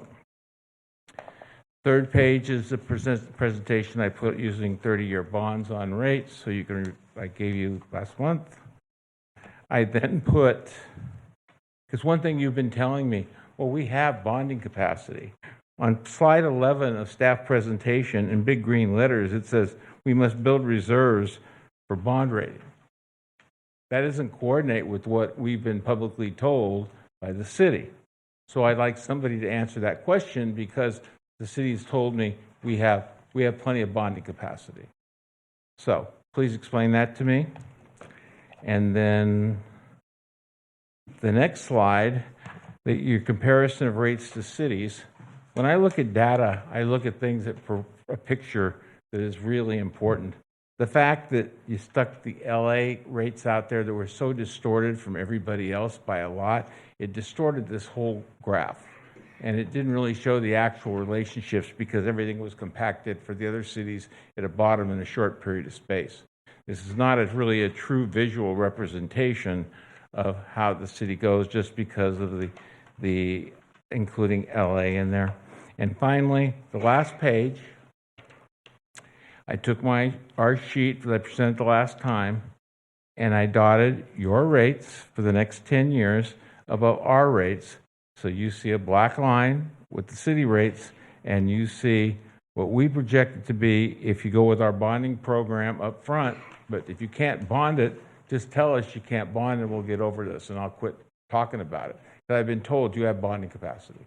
So why would you pay up to have ratepayers pay over $150 a year more than they need to than what our plan projects?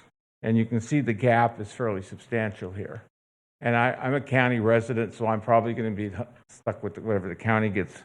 But the idea is this isn't the most your proposal is not the most efficient, cost-effective people. And it's not like you're living in Beverly Hills where $1,000 means anything. Raising your rates substantially like that is going to be a burden on the 45 to 50%. Bakersfield is 45% Medi-Cal. And thank you, Mr. whether Turns. they rent or whether they own and pay taxes on their own property, it's a burden. Thank you very much for your time. Thank you, Mr. Turnipseed. Madam Clerk, next speaker, please. Eric Orellana, followed by Manuel Ramirez. All right. Good evening. Welcome. Please Good evening. introduce yourself. Good evening, Mayor and honorable council members. My name is Eric Orellana. I'm a senior policy advocate with Leadership Council for Justice and Accountability. I'm here to speak in opposition to certain increases to the wastewater rate that residents have. Right now, across the city of Bakersfield and in Kern County, residents are facing record rates of inflation and affordability challenges. And unfortunately, last year, the proposed rate did not consider the life of residents here in Bakersfield and how a proposed rate increase would impact the housing affordability and other affordability factors. And I was disappointed to not see a discussion about how affordability and how rate increases will impact residents here in Bakersfield within this report. I think that's a major gap in this report and something that you should all consider when proposing to increase these rates. Infrastructure investments to our wastewater services are vital and important. The State Water Board in a recent report announced that improvements to capital projects and inflation has caused them to go up nearly 50% or even higher. And so the longer you wait to make investments, the more costly it'll be. So it's important to make investments now rather than down the line. But we need to consider how it's going to impact residents who are most impacted by affordability measures. So one thing that you can do, Prop 218 prohibits you from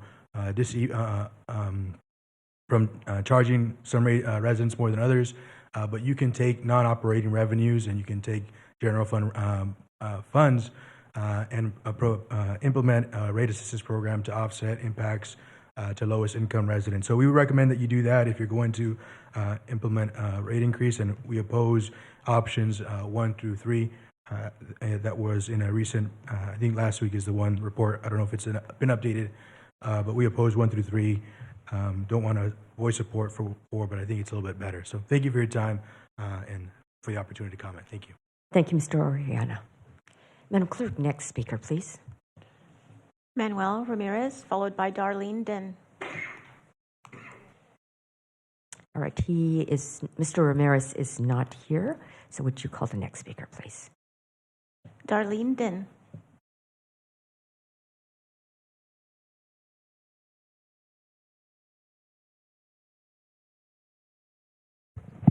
Welcome. Please introduce yourself. Good evening. My name is Darlene Din, and I'm a resident of the city of Bakersfield. I have reviewed your technical reports, your base costs reserve reports, and a couple things came up to me. I also looked at your October city council meeting. One is the base costs of reserves and reserve deficit spending on the 475. I think that's really important to make it really clear that you're looking at a minimum number, because without that, you don't cover basic costs, according to what staff noted in your October meeting.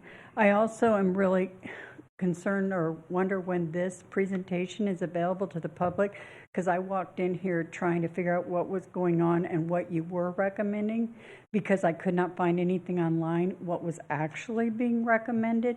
And if it wasn't clearly in the wastewater presentation section, so that should be updated, because that makes it hard for the public to comment if they aren't sure what you're actually proposing as it relates to 1 through 3. The engineer's report is really important to define according to what you're actually sending out on a 218 vote, because your 218 vote cannot just be a notice that you want an increase. It has to be clearly what is determined that the costs will be done. And those can be challenged very simply if you don't do them properly. And the most important thing is it's really obvious we have a problem, and there needs to be a solution, and there is a challenge in our sewer treatment. And I would hope that you would look at COLAs in the future, because I believe some of this has happened by not managing our resources correctly and having a COLA all along and having the cash flow. And I think for you to do that on our behalf. Thank you. Thank you, Ms. Din. Madam Clerk, do we have any other speakers on this item? Mayor Go, that was our final speaker. Thank you. And so now, Vice Mayor. Thank you, Mayor. Sorry, I just have to get situated. Thanks to all who came out today to share. I appreciate city staff responding to this council's request to pause, restart, reevaluate. And I remember when this sewer rate matter first came to our water committee, and I too was shocked. And my immediate response to staff was, we need to immediately take this to our residents, and we need to put ourselves in the shoes of our residents and what kind of response they will have to hearing this rate increase. So I appreciate all of city staff who just took a moment to conduct our due diligence so that we as a city council can give a proper response to our constituents who deserve to know what is being increased, why it's being increased, why now.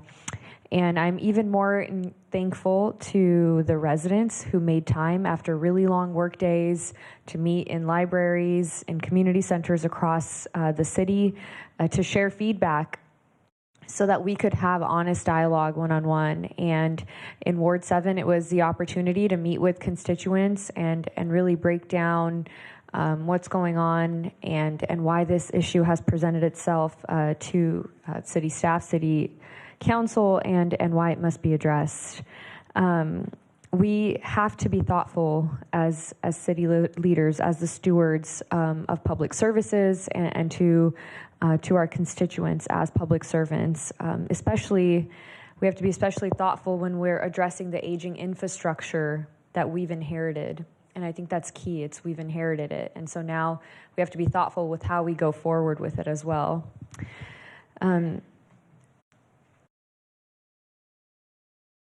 A few of my questions come from feedback we received from our county partners, kind of what's emerged with some of the public dialogue we've just had. And I want to make sure that in the course of time since we first started talking about our sewer rate increase, and the questions that continue to come up, we talk about this in the most simplest of terms. So, Chairman Peters just came forward and asked and made aware, and in the letter presented to us from County Council, has an engineer's report been created and made public? Have we met with the county? Have we been in dialogue with the county? Can we share a little bit more, and if I could have some clarity on that? Yeah, thanks, Vice Mayor. I'll take a first try at that, and then Ms. Budak can fill in anything that I miss. So as early as last summer, we met with Public Works Director Josh Champlin to talk about our approach to doing these additional studies. We shared with him our timeline for when the studies would be done, and when essentially we didn't say February 11th last summer, but we said in the February timeline we would be bringing this back to your council. And the feedback that we had understood at that time was that timeline would be a reasonable timeline in which the county could conduct a Prop 218 for their part as well. And then I would just note that in October of this year, while we were doing all of our town hall meetings, our cost of service analysis and that report, our full report on the cost of service analysis was made public to everyone in the community. And then we sent an email on December 18th to our counterparts at the county, highlighting the fact that we'd had all of these town halls. We sent a link to the video of our virtual town hall meeting, which described our process and had the information available of where to find our cost of service analysis. I would acknowledge that the AECOM engineers report was only completed in January, and so that has not been available up to this point. But I would also just reflect to your council that the rates that were proposed in October and throughout all of the time since are substantially the same as the recommended version that you see in front of you tonight. And so those rates of $475 up to $875 have been publicly discussed at length since October, and are based again on our cost of service analysis. And then lastly, in January 30th, I met with Mr. Hallen and members of the county administrator's office, and they actually saw the slides that you saw tonight on January 30th before you even did. Just on our timeline and our rate structure. We understand that individuals may want to dig into the details of the AECOM engineers report, dig into the details of our presentation tonight, but we have been very open in our process to date in sharing everything as soon as it's been available. Thank you. I am also thinking about, and have been since this process first started, I've been thinking about our fixed income families, and there's a point made about who utilizes and which parts of town which parts of the cities are using these plants, especially the ones that we're looking to address. And in particular, well, my first question is, did our consultants look at options that were more tiered for fixed income families? When we were going around and meeting in different parts of the city, what were those conversations like when we're having the same conversation in different zip codes? Was that something that we had asked for consultants to kind of develop as well? We did not ask our consultants, HF&H, particularly on the rates, to develop a tiered approach because under Prop 218, we're not allowed to charge different ratepayers different rates. All ratepayers are required to pay the same rate. It is within the purview of the City Council if you wanted to adopt a program that uses other funding sources to offer discounts to community members that have economic challenges. You can create a program from other funding sources that may help subsidize, but as a 218 rate, we're actually not allowed to have different rates for different users. Okay, I'd like to make the referral tonight that staff look at programs that allow for us to aid in this increase that we are requiring of the city's residents and how we can alleviate that cost burden from the families who are on fixed incomes. They may be seniors, they may be single moms, but I feel it's our duty to do the research to see which programs we can create at the city. Thank you for that information on what's allowed within Prop 218. My next question is, it was pointed out that some community service districts or authorities may be more burdened than others. Have we met with, for example, the East Niles Community Service District and the Kern Sanitation Authority about this as well, and have had one-on-one meetings to kind of explain, and they are as privy to what we're doing within this rate increase as well? I'll defer to Ms. Budak on that question. Okay.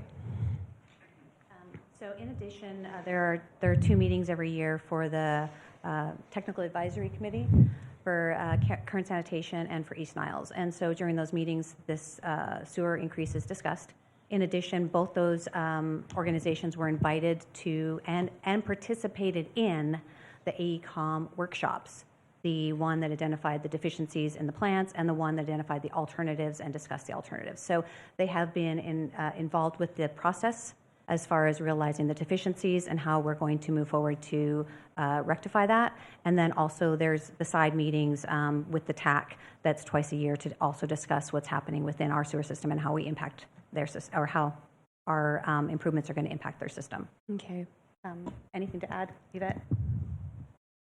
The only additional piece of information, good evening, is that our TAC members, so East Niles and KSA, they're impacted a little differently in the sense that they don't pay a rate per user. They actually reimburse the city for costs that we incur to operate and maintain Plant 2 only and their infrastructure. So it's a bit of a different arrangement compared to CSA 71. For the CSA 71, we receive summary of users. They pay a flat rate based on those users. Our TAC members, it's actually more of a reimbursement of expenses incurred during the fiscal year that just concluded. Okay, thank you. And just to put it as simply as we can, what is the proposed increase? What is that increase in the monthly cost for each resident? My bill is going from this to this.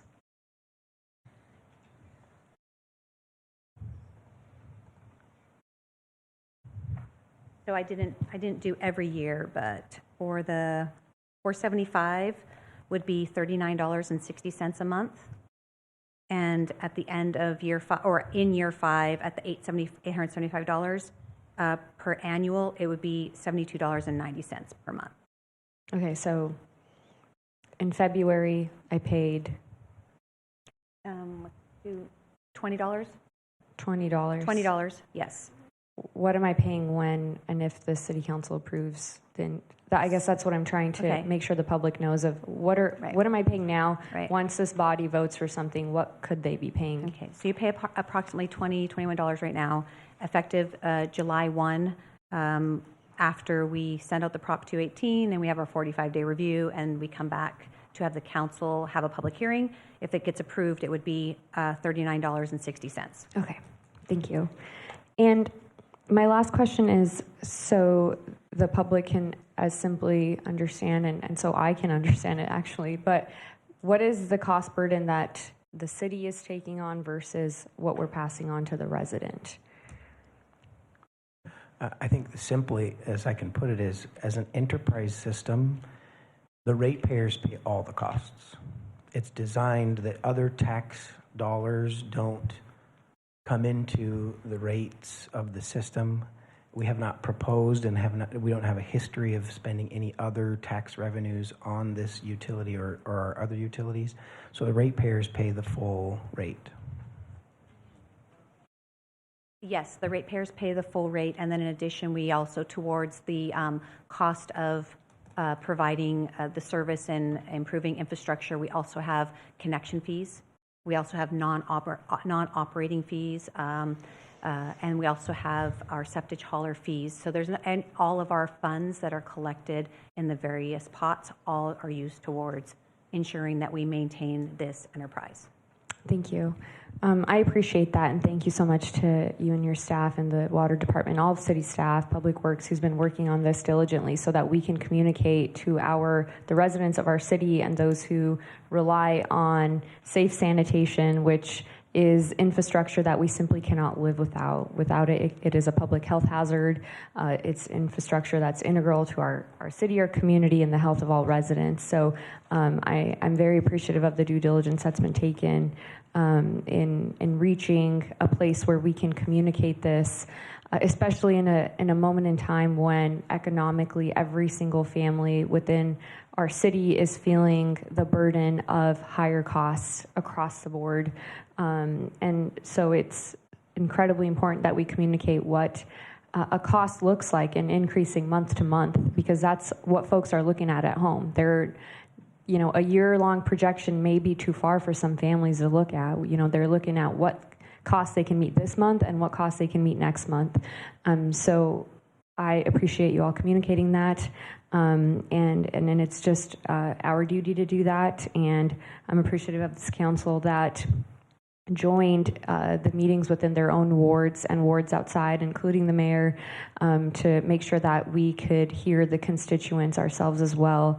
And I hope that this could be our practice going forward when there is such a significant rate increase in literally anything that we do. We have the city budget cycle coming up, and for the good of the public, it's the city will be having the same types of meetings in the community, at our local libraries, at our community centers, so that we can explain this in the community and meet our residents where they are. So I'll conclude my questions with that. Thank you. Thank you, Vice Mayor. Councilmember Gonzalez. Thank you, Mayor. Thank you, staff, for the presentation today. I just wanted to make a few comments. I think throughout the conversations that I've had with community members and just hearing from folks throughout the city, there really are three themes that have really emerged in all of those conversations. Number one, do we actually have a problem? That was the first question when we first entertained this issue. And I want to commend staff for all of their work on inviting the public to visit, inviting the media to visit the plants, really working on our communications to the public via all of these community meetings, and the work with AECOM, I think, really illustrates the scope of the issue. And so I appreciate all of that. The reality is we do have a problem with our sewer treatment system, and we have to address it. Now, that second question is how do we address it? How do we address the problem? That's the real second theme. And there's been a lot of talk about how do we actually solve this problem? How do we pay for it? And two different levers, right? One is increase the rates, and one is bond. Those are really the two options. We looked at everything from federal grants to state grants to other financing mechanisms, deferring some projects in the future. I think we've spent a lot of time looking at all these different options, but basically the two levers really are raise rates or bond. And so the question is, what do we do, and how do we do it that's actually that actually meets the problem and actually addresses the need, but also is sensitive to the rising costs of many of our families throughout the city of Bakersfield. The fact that cost of living just continues to escalate, and this is just another cost increase that really is will burden many of our families. So we have to get through this. I want to ask a question related to bonding because it's not free money. I think we assumed a 5% interest rate annually, or am I reading current taxes report here? But if we make an assumption, I mean, those are real dollars that we're paying on interest every single year. And so we have to recognize that while bonding a certain level may keep our rates low in the short term, over the long term, we will have to continue to increase rates to service that debt and also meet the demands of the sewer treatment plant in the future. Because there will be invariably additional capital expenses in the future. For us to assume that everything remains equal over the next 30 years would be foolish. And so we have to make sure that we allow future councils and future city managers and folks at the helm a capacity to address those needs in the future when they arise. And I think we have to be mindful of that as well. So we're going to have to balance the fees versus bonding. But I do want to ask a question because Mr. Turnipseed has been a good partner for the community and with the city for some time. And his association, Current Tax, has provided a proposal. I do want to ask his question about bonding capacity. What is our bonding capacity currently? What is the analysis of Current Tax's proposal? Can we shed some light on that for me, please? Yeah, thank you, Councilmember Gonzalez, Mayor and Council. I'll ask our Finance Director, Randy McKeegan, to help answer that question a bit. What I would say in preface is that there's not a simple number like that is a static number. It depends on how much are our revenues, how much are in our reserves, and there's several factors that affect how much our capacity is, but Randy will give us his best shot. What Christian said. There we go. Randy McKeegan, Finance Director. So basically our bonding capacity is fixed exactly to our rates.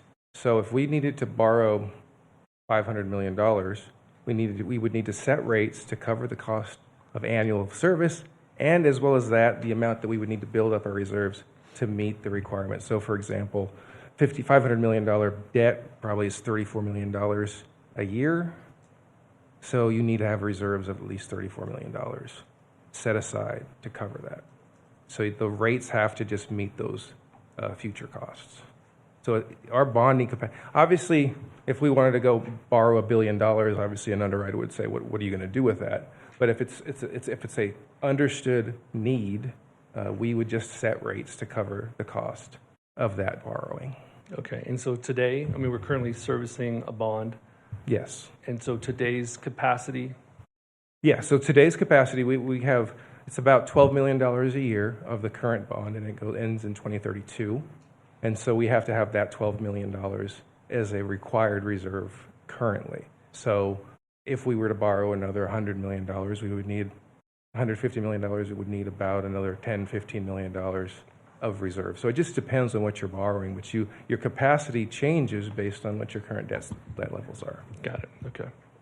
I mean, reserve levels are. So. Great. Okay, thank you, Mr. McKeegan, I appreciate that. I think the second thing I want to mention is that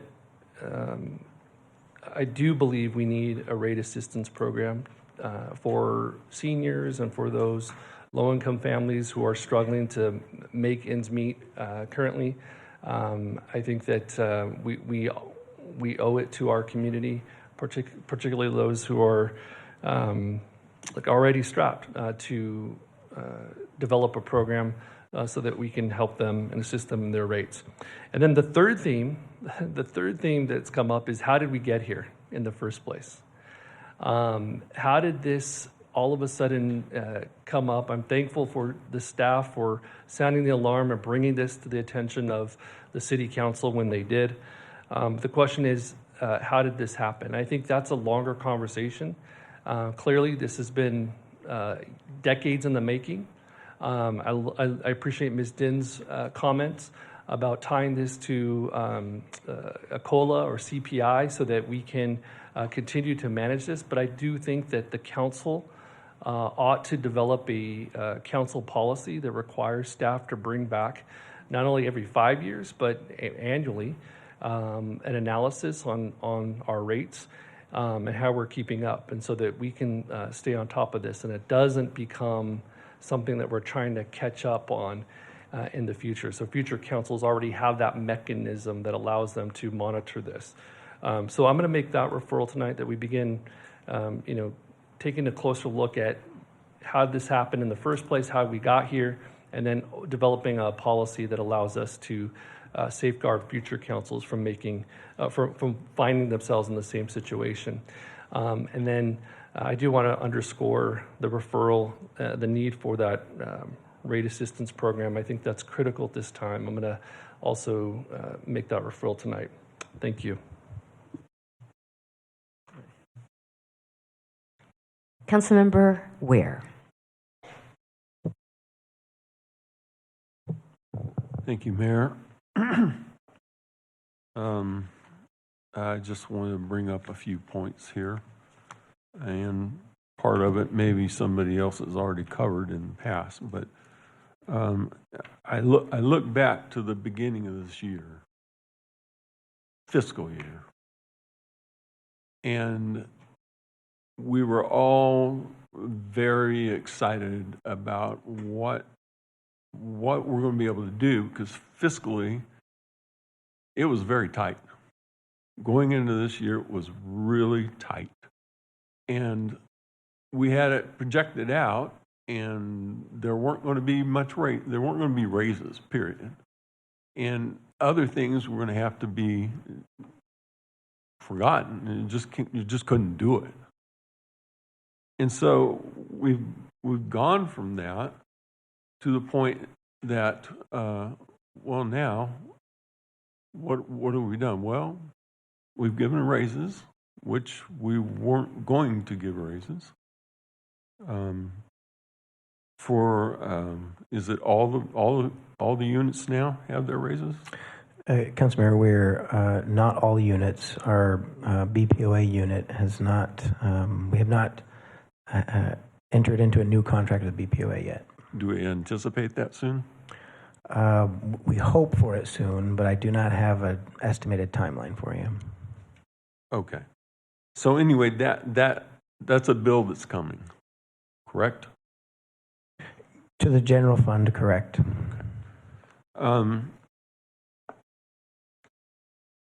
So everybody's got their raises now, and that'd be fine. That'll all be taken care of. Do we have any other fiscal requirements out there that we will need to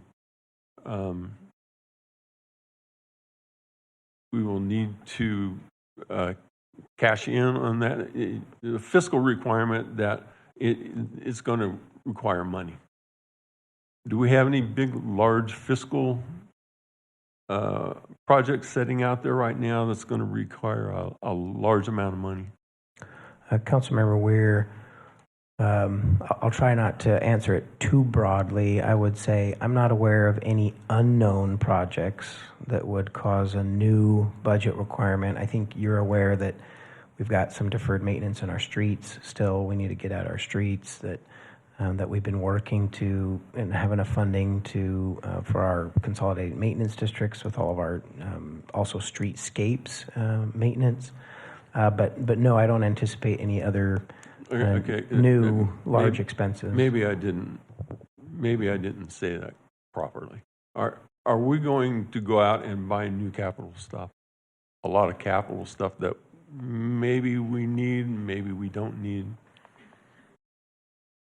I'm not fully sure how to answer that question, Councilmember Weir, but I do think we still have large projects we're going to do. Yes, there are large projects that have been budgeted or have been received grant funding. We're going to do some of those large projects. Yes. Okay, I'm still not being clear here. Do you foresee us going into a project that it may be difficult for us to fund? I could tell you the answer to this and you would know it, but I can't say it. I think then the answer is are we anticipating financing some capital projects this coming year? Yes. A lot? I mean, a lot? Probably I mean, how much? $10 million. That's all? I think so. Okay. Do we have any other fiscal requirements that we need to meet right now? Unbudgeted requirements, not to my knowledge. Okay.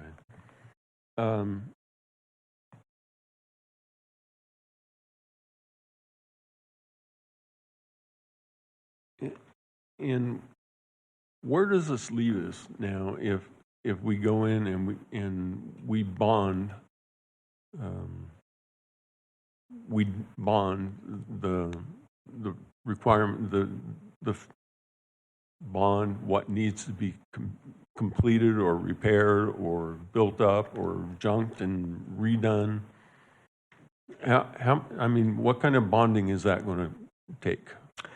Thank you, Councilmember Ware. That's a good question. I again, as has been reflected, that's one of the ways that you can affect the rates is bond more, rates can be lower, bond less, maybe the rates are a little bit higher. And so what we're recommending as staff is a moderate approach that does not bond too much so that it doesn't create a higher debt burden and that it doesn't, and that it leaves us more capacity if there are other needs that we need to bond against. There's still more of that capacity out there. So what we're recommending is a smaller bonding amount than others may have proposed so that we don't create too much of a debt burden. And we will be in a position where it won't be a burden to us? That is our belief. It is better to raise our rates and reset the rate baseline so that we have sufficient funds to pay down debt service for a bond that may be in $100 million, $150 million, as opposed to a bigger bond that would lock us into very large debt service payments. Mm-hmm. And another thing I wanted to talk, and I think you touched upon it, how did we get into this situation? There are three different factors that I think that have impacted this. One is that we genuinely have had much higher inflationary rates than I think anyone expected 5 years ago or 10 years ago.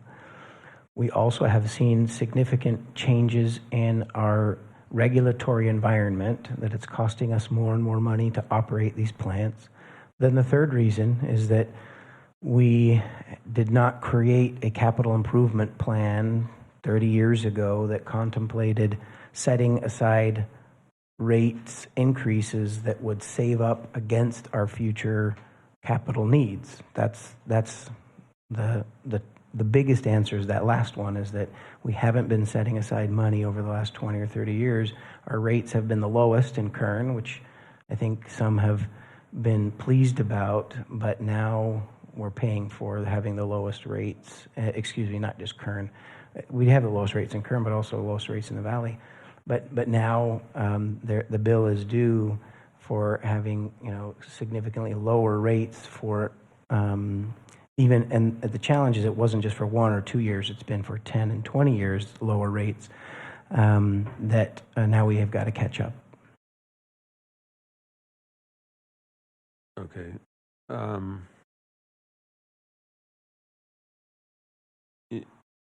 Are we putting ourselves, knowing how we started this year and now we're going through and we're going to bond and try to, I guess, piece this together, are we getting in a position where this could really affect our revenue? I do not believe so, Councilmember, because it's specific to this enterprise. This enterprise would, the bonding would only be against this enterprise's revenues, not the rest of city's budget and revenues. And also, again, that's another reason to have a more, modest bond that we ensure that we can pay back those debt service. But that answer assumes we do increase rates. If we do not increase rates, we cannot take out a large bond. Are there other are there other situations in the city that that needs to be addressed at this time? That's a good question, Councilmember Weir. First, I would reflect that in the water area, we have had rate baseline adjustments in the last 2 to 3 years, so that has already been addressed. We are going to be in the process of revisiting our 5-year rates for solid waste in this same, going into next fiscal year. So in the next, 3 to 4 months, we're going to be looking at solid waste. Early numbers, and I'm getting a little ahead of staff, but early numbers are that we're going to have some adjustments that are of a very different order of magnitude, meaning it's not going to be big like we're talking about with sewer. We will still need some rate adjustments. We have new regulatory requirements for garbage with the organic waste, SB 1383, and some other regulatory changes, but it's not going to be the same scope and size of increase like this. And then the only other thing I mentioned before was, our consolidated maintenance districts really aren't self-funded. We're funding a lot of our maintenance from the general fund to that fund, but there aren't other areas that I'm aware of that have those kind of major gaps. I would argue, again, the only other thing I've mentioned tonight is streets. We have multiple funding sources that help us pay for street repairs, but I would suggest outside of our utilities, it's our streets and our streetscapes are our biggest deferred maintenance issues. And I haven't read through this, but what type of bonding capacity are we going to need to get this thing up and going and to keep it up and going? We feel if we increase rates to this more measured and phased in approach, we'll only need to bond about $100 to $150 million. Could you just, what does that mean, a measured? It means that we start at 475 and increase every year a $100 increase instead of, because last year we proposed the 950 by taking a lower. I was there for that. By taking that lower number, that's what I mean by modest, and measured means you start lower and you increase every year a little bit instead of going straight to the high number. That's what I mean. And let's see if that's what I had.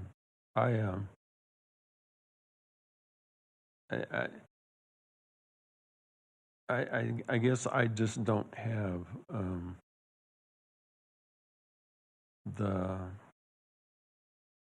I just don't have a sense that this is all going to go well because it's blown up once now, and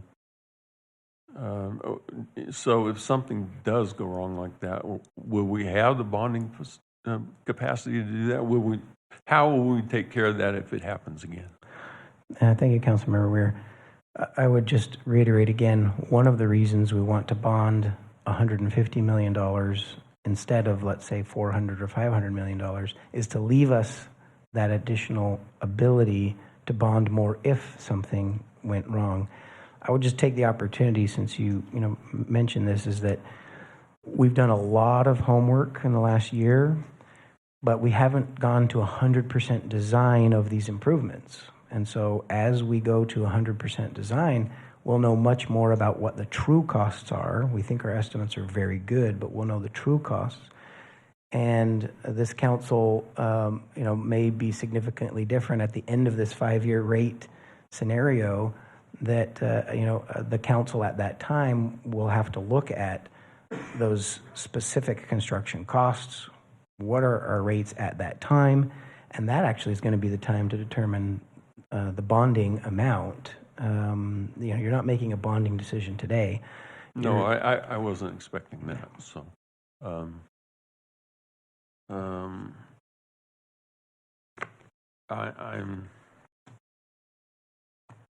I'm hesitant. Let's put it that way. I'm hesitant. We let this get away, and it's still out there, and I'm praying that everything goes well and it comes out and all that, but I'm very hesitant. Thank you.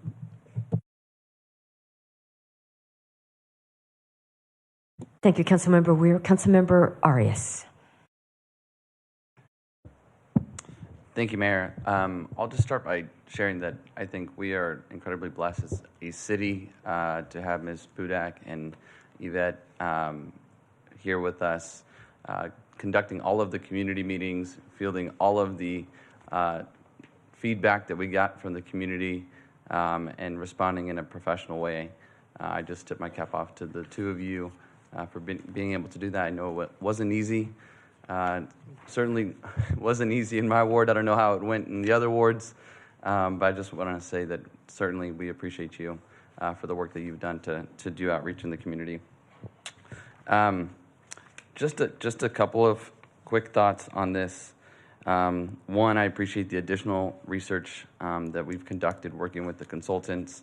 I think it's been well thought out. I think that we've considered countless scenarios and have done our due diligence and research to find the very best option for our community.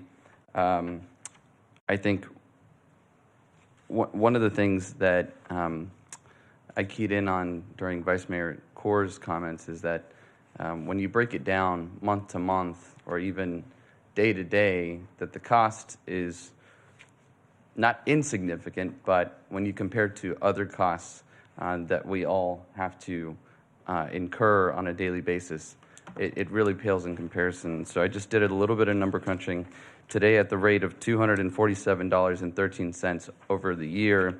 That really equates to about 68 cents per day. And even when we increase to year 5, which is fiscal year 2030-2031 at $875 for the single-family residence, that's about $2.43 a single day. I don't know about most of you, but I can't even get lunch for less than $10 a day. And so I think when we talk about just the comparison, I understand that it's an increase, but I think it's fair to say that staff has done what they can to bring down these costs, get strategic, figure out ways that we can balance both financing capacity and also the increases with the rates that will be passed on to residents to come to one of the better solutions that we've seen to date. And so with that, just want to say thank you to staff for doing the additional work and look forward. Oh, actually, I had one additional question. So say this passes today, what is the public's opportunity? What are those channels for them to provide feedback and comment? And you know, is there a formal protest process that they should be following? What does that look like for them? Thank you, Councilmember Arias. With everything else we've discussed tonight, I'm glad we're reiterating that process because that really is the next step. If your council approves tonight's motion to send out a Prop 218 notice, those notices would go out by the end of this month. There will be a 45-day review period. When they get that notice, it will explain to them the ways in which they can provide a protest. And then we would have a public hearing in April. The second council meeting in April is our target there, April 22nd, that we would have a public hearing where they could also come and speak in the public hearing separate from sending in their protest. And then ultimately, there's a city council adoption would be looked for at that evening. And then I would just note while I'm kind of giving these timelines, we heard your council's feedback about quality 218 notices. We're preparing a 218 notice that will have more data, good pictures, good graphs that really help continue this process of better educating the community about what is the need and you know what are our recommended solutions for it. So there'll be a quality 218 notice that goes out, and I would just add a third piece beyond the public hearing and beyond the 218 notice. You know, we've fielded many questions on this over the last year, and we welcome if there's a community group or neighborhood association who would ask us to help further educate on the same topics that we've covered in our town halls, we'd be happy to meet with them as well. Fantastic, thank you. So while today is a significant step in this process, just want to be clear with the community that there are additional opportunities for you to provide feedback throughout this process as we continue forward. One last comment that I want to make in regards to how did we get here. I think it's important to acknowledge the fact that there were several junctures where sewer rate increases were considered over the past 20 and 30 years, where deferred maintenance was brought up on a number of occasions. Investments that needed to be made to existing treatment plants, potentially saving some dollars on the side in reserves so that we can address those challenges in the future, and not to point fingers at anybody, but previous councils have decided not to adjust rates accordingly. And because of those decisions at that time, we now find ourselves in a really difficult position, where the bill has now come due. And I want to address that head on because, as I think about, my future children and grandchildren, I would prefer not to leave them with liabilities, which have been passed on to us. And so I think it's important that we take this with seriousness. I think staff has certainly done their job, and I look forward to working with the community to see this move forward. Thanks. Thank you, Councilmember Arias. Just in line with what the councilmember was saying about daily rates, can you just clarify what the increase in a monthly rate would be? So is it approximately $18.98? It's less than $19 a month. Is that correct? Correct for year one, Mayor, yes. Yes, for year one. Correct. Okay, thank you. And now, Councilmember Smith. Thank you, Mayor. Question on Plant 2 and then the future Plant 4. We were going to put $247 million into Plant 2, and then Plant 4 was going to replace it. So does that $240 million not continue to be used? Is Plant 2 with the $240 million no longer being used? What's really happening there? I'll take the first shot, council member, and I'll ask Yvette and Chris if they can help me out. So there's a portion of those improvements that will not be used in the long run. That is correct. What it does do, though, is it buys us 15 years. There are portions, and that was one of the things that AECOM brought to our attention with some of the phasing. There are portions of some of the quick adjustments and then sort of the midterm adjustments that can be used in the future in the long run. But there are large portions that will really just get us that 15-year timeline, and then they won't have a useful life after that. Okay. Well, 15 years is real time, so. And just to expand on that, we do still need to continue operating and maintaining Plant 2 and be in compliance. So there are some compliance issues that need to be addressed the sooner rather than later. We will be working with the State Water Resources Control Board to make sure that we are working together to make sure that we are in compliance with our current permit and adhering to all the requirements that they impose on us, because they are the ones that kind of set our limits and boundaries as to what we can and cannot do in regards to operating the facility. So they're not throwaway costs in the sense of we will be getting our money's worth in the sense because Plant 4, we're looking at 2040 for us to really start looking at construction and operation and then startup. So it's not a throwaway cost. It's still going to be providing a very valuable service to the community for the foreseeable 15, if everything goes well, up to 20 years. Right. Okay. Thank you for that answer. The question was asked about the cost of service analysis, and that's available prior to the February 27th, and how's all that actually work out? So we have to update the report and the cost of service analysis based on the recommended rate. So that will all be updated, and the new report will be compiled as part of our Prop 218 brochure or mailer that will go out, there will be a link, whether it's a website or a QR code, that will allow the public to go directly to that report. So you couldn't really do it until we agreed Yes, we can't. what was right. going to go out? We have to update everything that we've done to date because even in the last update that we did was a true cost of service for 1 year. And that's what HF&H did, was they identified how much it does provide, or how much it costs to provide service, and that's where they came up with the $1,087 per connection cost to provide service based on infrastructure improvements, operational costs, CIP, debt service, all those things. So now we have to take the report and say, okay, what is the revenue that we're going to generate?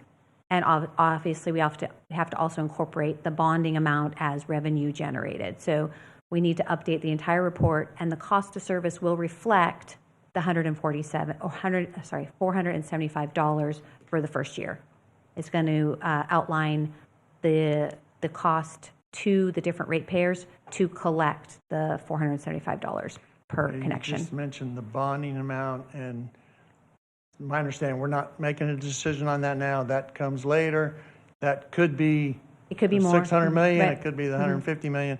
So that's not really We have part to- of the decision we're making tonight. No, it's not part of the decision. We just have to include all of this new information into our report.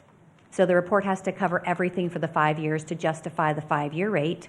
And then we also look at this report. It's a 5-year rate for a 10-year plan. Right. And I think this goes back to what Councilmember Weir was mentioning, is we need to have these long-term infrastructure plans so we can know how to budget accordingly.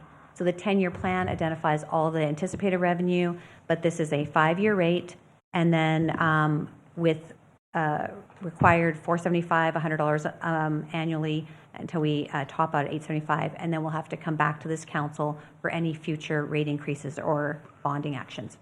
Right. Thank you. And while I have you, the question about it being one system when it's two plants and serving different areas and stuff, could you have, I know you've walked through it a lot of times. Right. But So we have one sewer enterprise, and within that sewer enterprise, we have 2 treatment plants. We have 1,000 miles of sewer line. We have 1,000 miles of storm drain line. We have sumps. We have all that as a system that deals with our storm and our wastewater. And so within one enterprise, we collect revenue to pay for and ensure that the one enterprise is operational. We don't break up between plant 2 and plant 3 because there's flow from the east side of 99 that actually flows to treatment plant number 3. So it's not an east side, west side thing. right. And just to be clear, the 475 is really just the baseline operation and maintenance. That's not putting any reserves away to It covers our minimum reserve, which is 9 months of operations, and our debt service. And we have to stay above our minimum reserve. And you could see by that one chart with the red line and the green line that for the next 3 years, we are basically just above the minimum reserves before we actually start generating revenue.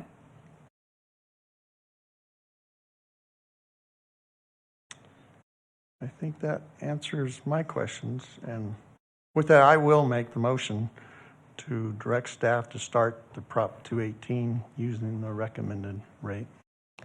Thank you, Councilmember Smith. Councilmember Coleman. Thank you, Mayor.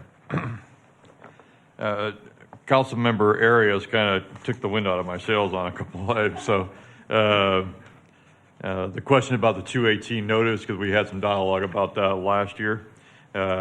Last year,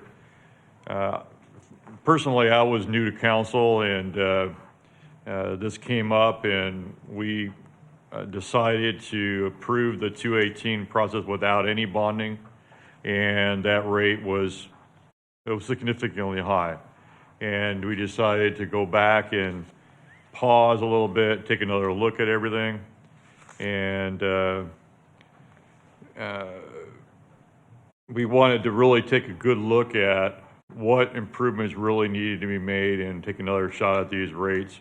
But I think at that time, we said that, hey, we're going to be back and we're going to be asking for high rate. And we really weren't sure it was going to be any less than what we originally asked for. But we wanted to give staff a chance to analyze this stuff. And so I wanted to thank Chris and Yvette for always being there for us at all of our community meetings and wherever else we've been. You've never been stumped. Agitated maybe, but not stumped. And I personally appreciate it because you have answers that I don't have. So I wanted to thank you very much. You're both very, very competent engineers, so thank you. I think this year we did a much better job of managing this process. We went out and got third-party opinions and a lot more community outreach. There was meetings in every ward, a couple of them, and some virtual meetings and those kind of things. So I think we did a much better job at communicating to the public why we needed to, what we needed to do and why we needed to raise rates. And I think we successfully answered all the questions. Do we make everybody happy? No, I don't think so, but I think we answered all the critical questions. One thing I wanted to make a point about is that we did some analysis early on, and it had a cost of living factor been included in the rates back a few years ago, we would be at this 950 approximately number today, and we wouldn't be having this conversation. So it is incumbent upon the councils to really do good work to make sure that this is adequately, this enterprise is adequately funded. The important thing, I think, is today we can't do nothing. We really need to move forward with a plan. You know, and this plan, we've been out meeting with the community. We've met with all the major stakeholders. We met with the Chamber of Commerce, the Hispanic Chamber of Commerce, a lot of the Rotaries. We met with the Board of Realtors. We met with the board at Current Tax. And I wanted to address Michael Turnipseed directly because we really do appreciate your advice over time. Maybe we don't always listen to it, but we do appreciate it. And for me, I learned a lot from you on this. And we did look at your proposal. And I think that we took away some things from your proposal. I think the staged bonding was an important tool that we learned from you. Personally, I was a little uncomfortable with $500 million in bonding. It just sounds like a large number, but you know, I also don't want to leave this for future generations, this debt to serve. You know, with a large bond comes large debt service, and I just struggle with that a little bit. So, and you also mentioned, City Manager Clegg, that using up all our bonding capacity wouldn't give room for future councils to do various tasks. And I said we're not deciding on bonding today, but going forward, I just have some reservations about those bonds being too large. In the end, I think this is a really well thought out proposal. It's been vetted by our staff, two consultants working independently of each other, and came out with much the same conclusions. So I'm satisfied that we've vetted everything. Oh, and I want to address the accountability issue because, and I think that Councilmember Arias addressed that as well, is what are we going to do to, make sure that we're accountable? Actually, I think it was Councilmember Gonzalez, I'm sorry, that asked for an annual report. I know that's built into your plan is, planned CIPs and those kind of things. So we're going to have that information. You're going to have that information, maybe a little bit better oversight managerially. But I liked Councilmember Gonzalez asking for an annual report to council of where we're at so we avoid these problems in the future. So that's all I have. Thank you, Mayor. Thank you, Councilmember Coleman. Vice Mayor. One last question. We have a motion I do want to ask about my referral that Councilmember Gonzalez also added, just because I know each of our wards have folks that live on fixed incomes. In creating that program for those who live on fixed incomes, does that need to be added to this motion? And will that be in the Prop 218? Can that be added? No. Or won't be in the Prop 18, doesn't need to be added to this motion? I would think I would answer it a couple ways. One, it can be added to this motion. I think it doesn't. It should not be in the Prop 218 notice. I think you have actually two different options, though. You know, if you're making a motion to include that program tonight, the motion, because we don't really have numbers that we can provide to you. I don't know how. It may be a general motion to say, let's bring that back. So it still functions somewhat as a referral because you don't have sort of the criteria and the tiers and the numbers, to present to you tonight. So you could include that in the motion, and I think that solidifies that the referral will come back.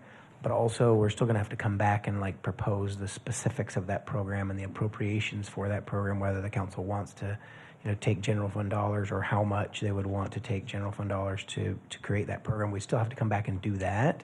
But with that understanding, it could be part of the motion or a referral. Can you remind me when this will all come back to us? So Prop 18 218 is issued. It will come back in April 22nd. Okay. And then it will be also included again in the June adoption of the budget. Okay. And so I think we could address that program at potentially either time. I do think I would recommend that you consider how much you would appropriate for a program like that in the scope of the rest of the budget, though. Mm-hmm. And so it probably taking that with the rest of the annual budget makes a lot of sense. Okay. When this returns in April, I'll stick to my referral, and if that research can come back to us on how we create a program for those who live on fixed incomes, and by then we can create criteria of senior citizens, veterans, those with disabilities, and so forth, and kind of explore that category and provide something concrete for us to reflect on. But if that can come back together in April. Yeah, thank you, Vice Mayor. I'm thinking about it in the moment. I think that's a good sequence. I think that's wise because we can provide you some of that information prior to budget, but then probably formalize it with budget. So we can bring that on April 22nd, that information. Yes. Great. Thank you. You have a motion? Please cast your votes.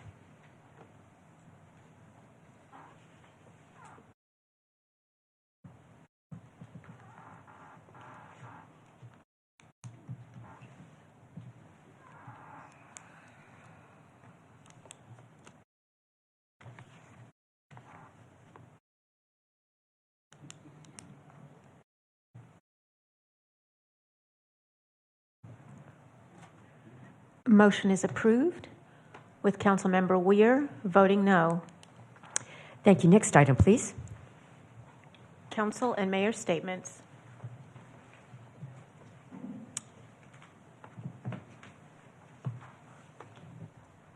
At this point, I don't see any requests to speak. Right? Who is Councilmember Arias? Thank you, Mayor. I have two items that I want to discuss today. One is going to be a request of our Vice Mayor. As we've continued to make progress on streamlining our permitting process and development services, we recognize that we simply have not gotten to where we need to be. We oftentimes talk about how we want to be one of the most business-friendly cities, one of the easiest, cities to work with when it comes to projects coming to this particular area. And this is one of the real ways that we as a council can, improve their experience when they come to Bakersfield is streamlining the process, giving them real timelines, and holding ourselves to account when we give them those timelines.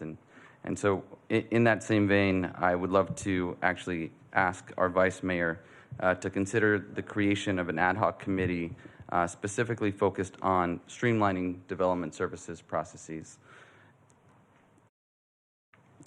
Thank you, Councilmember Arias. When you first brought this up, I thought I've bugged Phil enough times to kind of help what we can do here at the City Council. So I'd like to go ahead and move forward with Councilmember Arias' suggestion to create an ad hoc committee to explore how we streamline those development services with members to come, but volunteering Councilmember Arias at the very least. Madam City Attorney. Thank you, Mayor. We can put that on the next agenda and meet with the Vice Mayor to see what her selections are. Fantastic. Thank you, Jenny. And thank you, Vice Mayor. The second item that I wanted to talk about is that I continue to work with County Supervisor Leticia Perez's office and several county departments, including our own city staff as well, on a major issue with street vending at the intersection of Castelloma and MLK Boulevard. It has continued to grow and has continued to become a nuisance to that local community, which is at the intersection of actually 3 different entities, the city of Bakersfield, the county of Kern, and a local water district. And so it's a tad bit complex, but one of the long-term items that I think could be valuable to our city, it's particularly in the context that the state of California has, for the most part, legalized street vending. I would like for us to do some research and look into opportunities for us to establish a resolution or an ordinance that would help create buffer zones for these street vendors so that we can protect the brick and mortar stores and families that have invested so many dollars of their own monies into their own businesses, into their own restaurants, to ensure that we create space for both those who are street vending, but also protect the bottom line for some of those folks who have invested in brick and mortar stores. Thank you. Councilmember Gonzalez. Thank you, Mayor. Thank you, Councilmember Arias, for your referral regarding permitting process. I cannot agree with you more. There have been many projects in Ward 2 that I've tried to assist on, and frankly, our permitting process is way too slow. And I made a referral several years ago now asking that we establish certain guarantees and timetables and be very transparent and upfront with the community so that they can know what to expect. Because time is money, and we need to also, in addition to streamlining the process, we also need to establish certain time frames and timetables that we can guarantee to our constituents in the community, so we can continue to be developer friendly, development friendly. I also want to make a referral tonight. Another vacant structure caught fire in downtown Bakersfield, 2206 F Street. It was very unfortunate. This is very frustrating because for years I've been trying to sound the alarm regarding this particular site. I think we all saw it coming, that this was something that definitely could have been avoided. The vacant structure ordinance is a good thing in the sense that we are allowing property owners to register, to notify code enforcement as to what structures are vacant and who's responsible 24/7. But it does not go far enough. And on June 12, 2024, almost 2 years ago, I made a referral that we include in the vacant structure ordinance a requirement for fire suppression and fire detection, because we know that every second counts when it comes to a fire, and we just need it. There are far too many vacant structures throughout the city of Bakersfield that are liabilities, and I dread to see the day when there's a large structure fire and it just becomes more of a disaster for our surrounding community. So I'm again going to ask that we send this to committee and we bring back a revised ordinance for the consideration of the full council. But time is of the essence here. And then the last thing, it's a very lighthearted request, but this year is our country's 250th anniversary, and so I'm very excited that we as a community will have an opportunity to celebrate together. And I'm looking forward to, of course, our traditional show at the park at Riverwalk. But what I'd like to ask is that we consider a second show for the residents of East Bakersfield. When I was growing up, we used to have a show at Bakersfield College. and it was the place that we all would go every year, and there's many memories. And our city is so large, 150 plus square miles, that I think that if we're going to produce a show, we ought to produce two shows, one on the west side and one on the east side, to make sure that we're serving all of our residents throughout the community. I actually had an opportunity to speak with the chancellor of the Kern Community College District today, Chancellor Bloomberg, who was very excited at the idea, so much so that they're willing to partner with the city of Bakersfield in helping produce that show. And so I'd like to make a referral tonight that staff work to see what might be possible to produce a second show in East Bakersfield at Bakersfield College in partnership with the Kern Community College District. Let's celebrate 250 years of this country. Thank you. Councilmember Coleman. Thank you, Mayor. Mine's a lot more lighthearted. I just want to congratulate Centennial High School's choir. They'll be performing at Carnegie Hall this spring, and they're the only school doing it. So that's a real big honor for them, and so they'll be going there and doing that. So I think we just need to celebrate them. So thank you. Thank you. Councilmember Bashir Tosh. I just have a quick add-on for Councilman Gonzalez's request for the second showing. If we could just get a cost analysis of what that would be, I think that there might be some philanthropists in our community that might be willing to help do something additional like that in that area, considering our city is not in the most financially prosperous time. But I do like the idea. Vice Mayor. Thank you, Mayor. I want to close my remarks tonight by honoring that February is Black History Month, and there are so many folks who have served our city, continue to serve our city at all levels of governance, who have been the first but never the last, and I just wanted to take a moment to appreciate them as well as all of those who have written history and who we honor this month and every month. Thank you. Thank you. And with that, we stand adjourned at 8 p.m.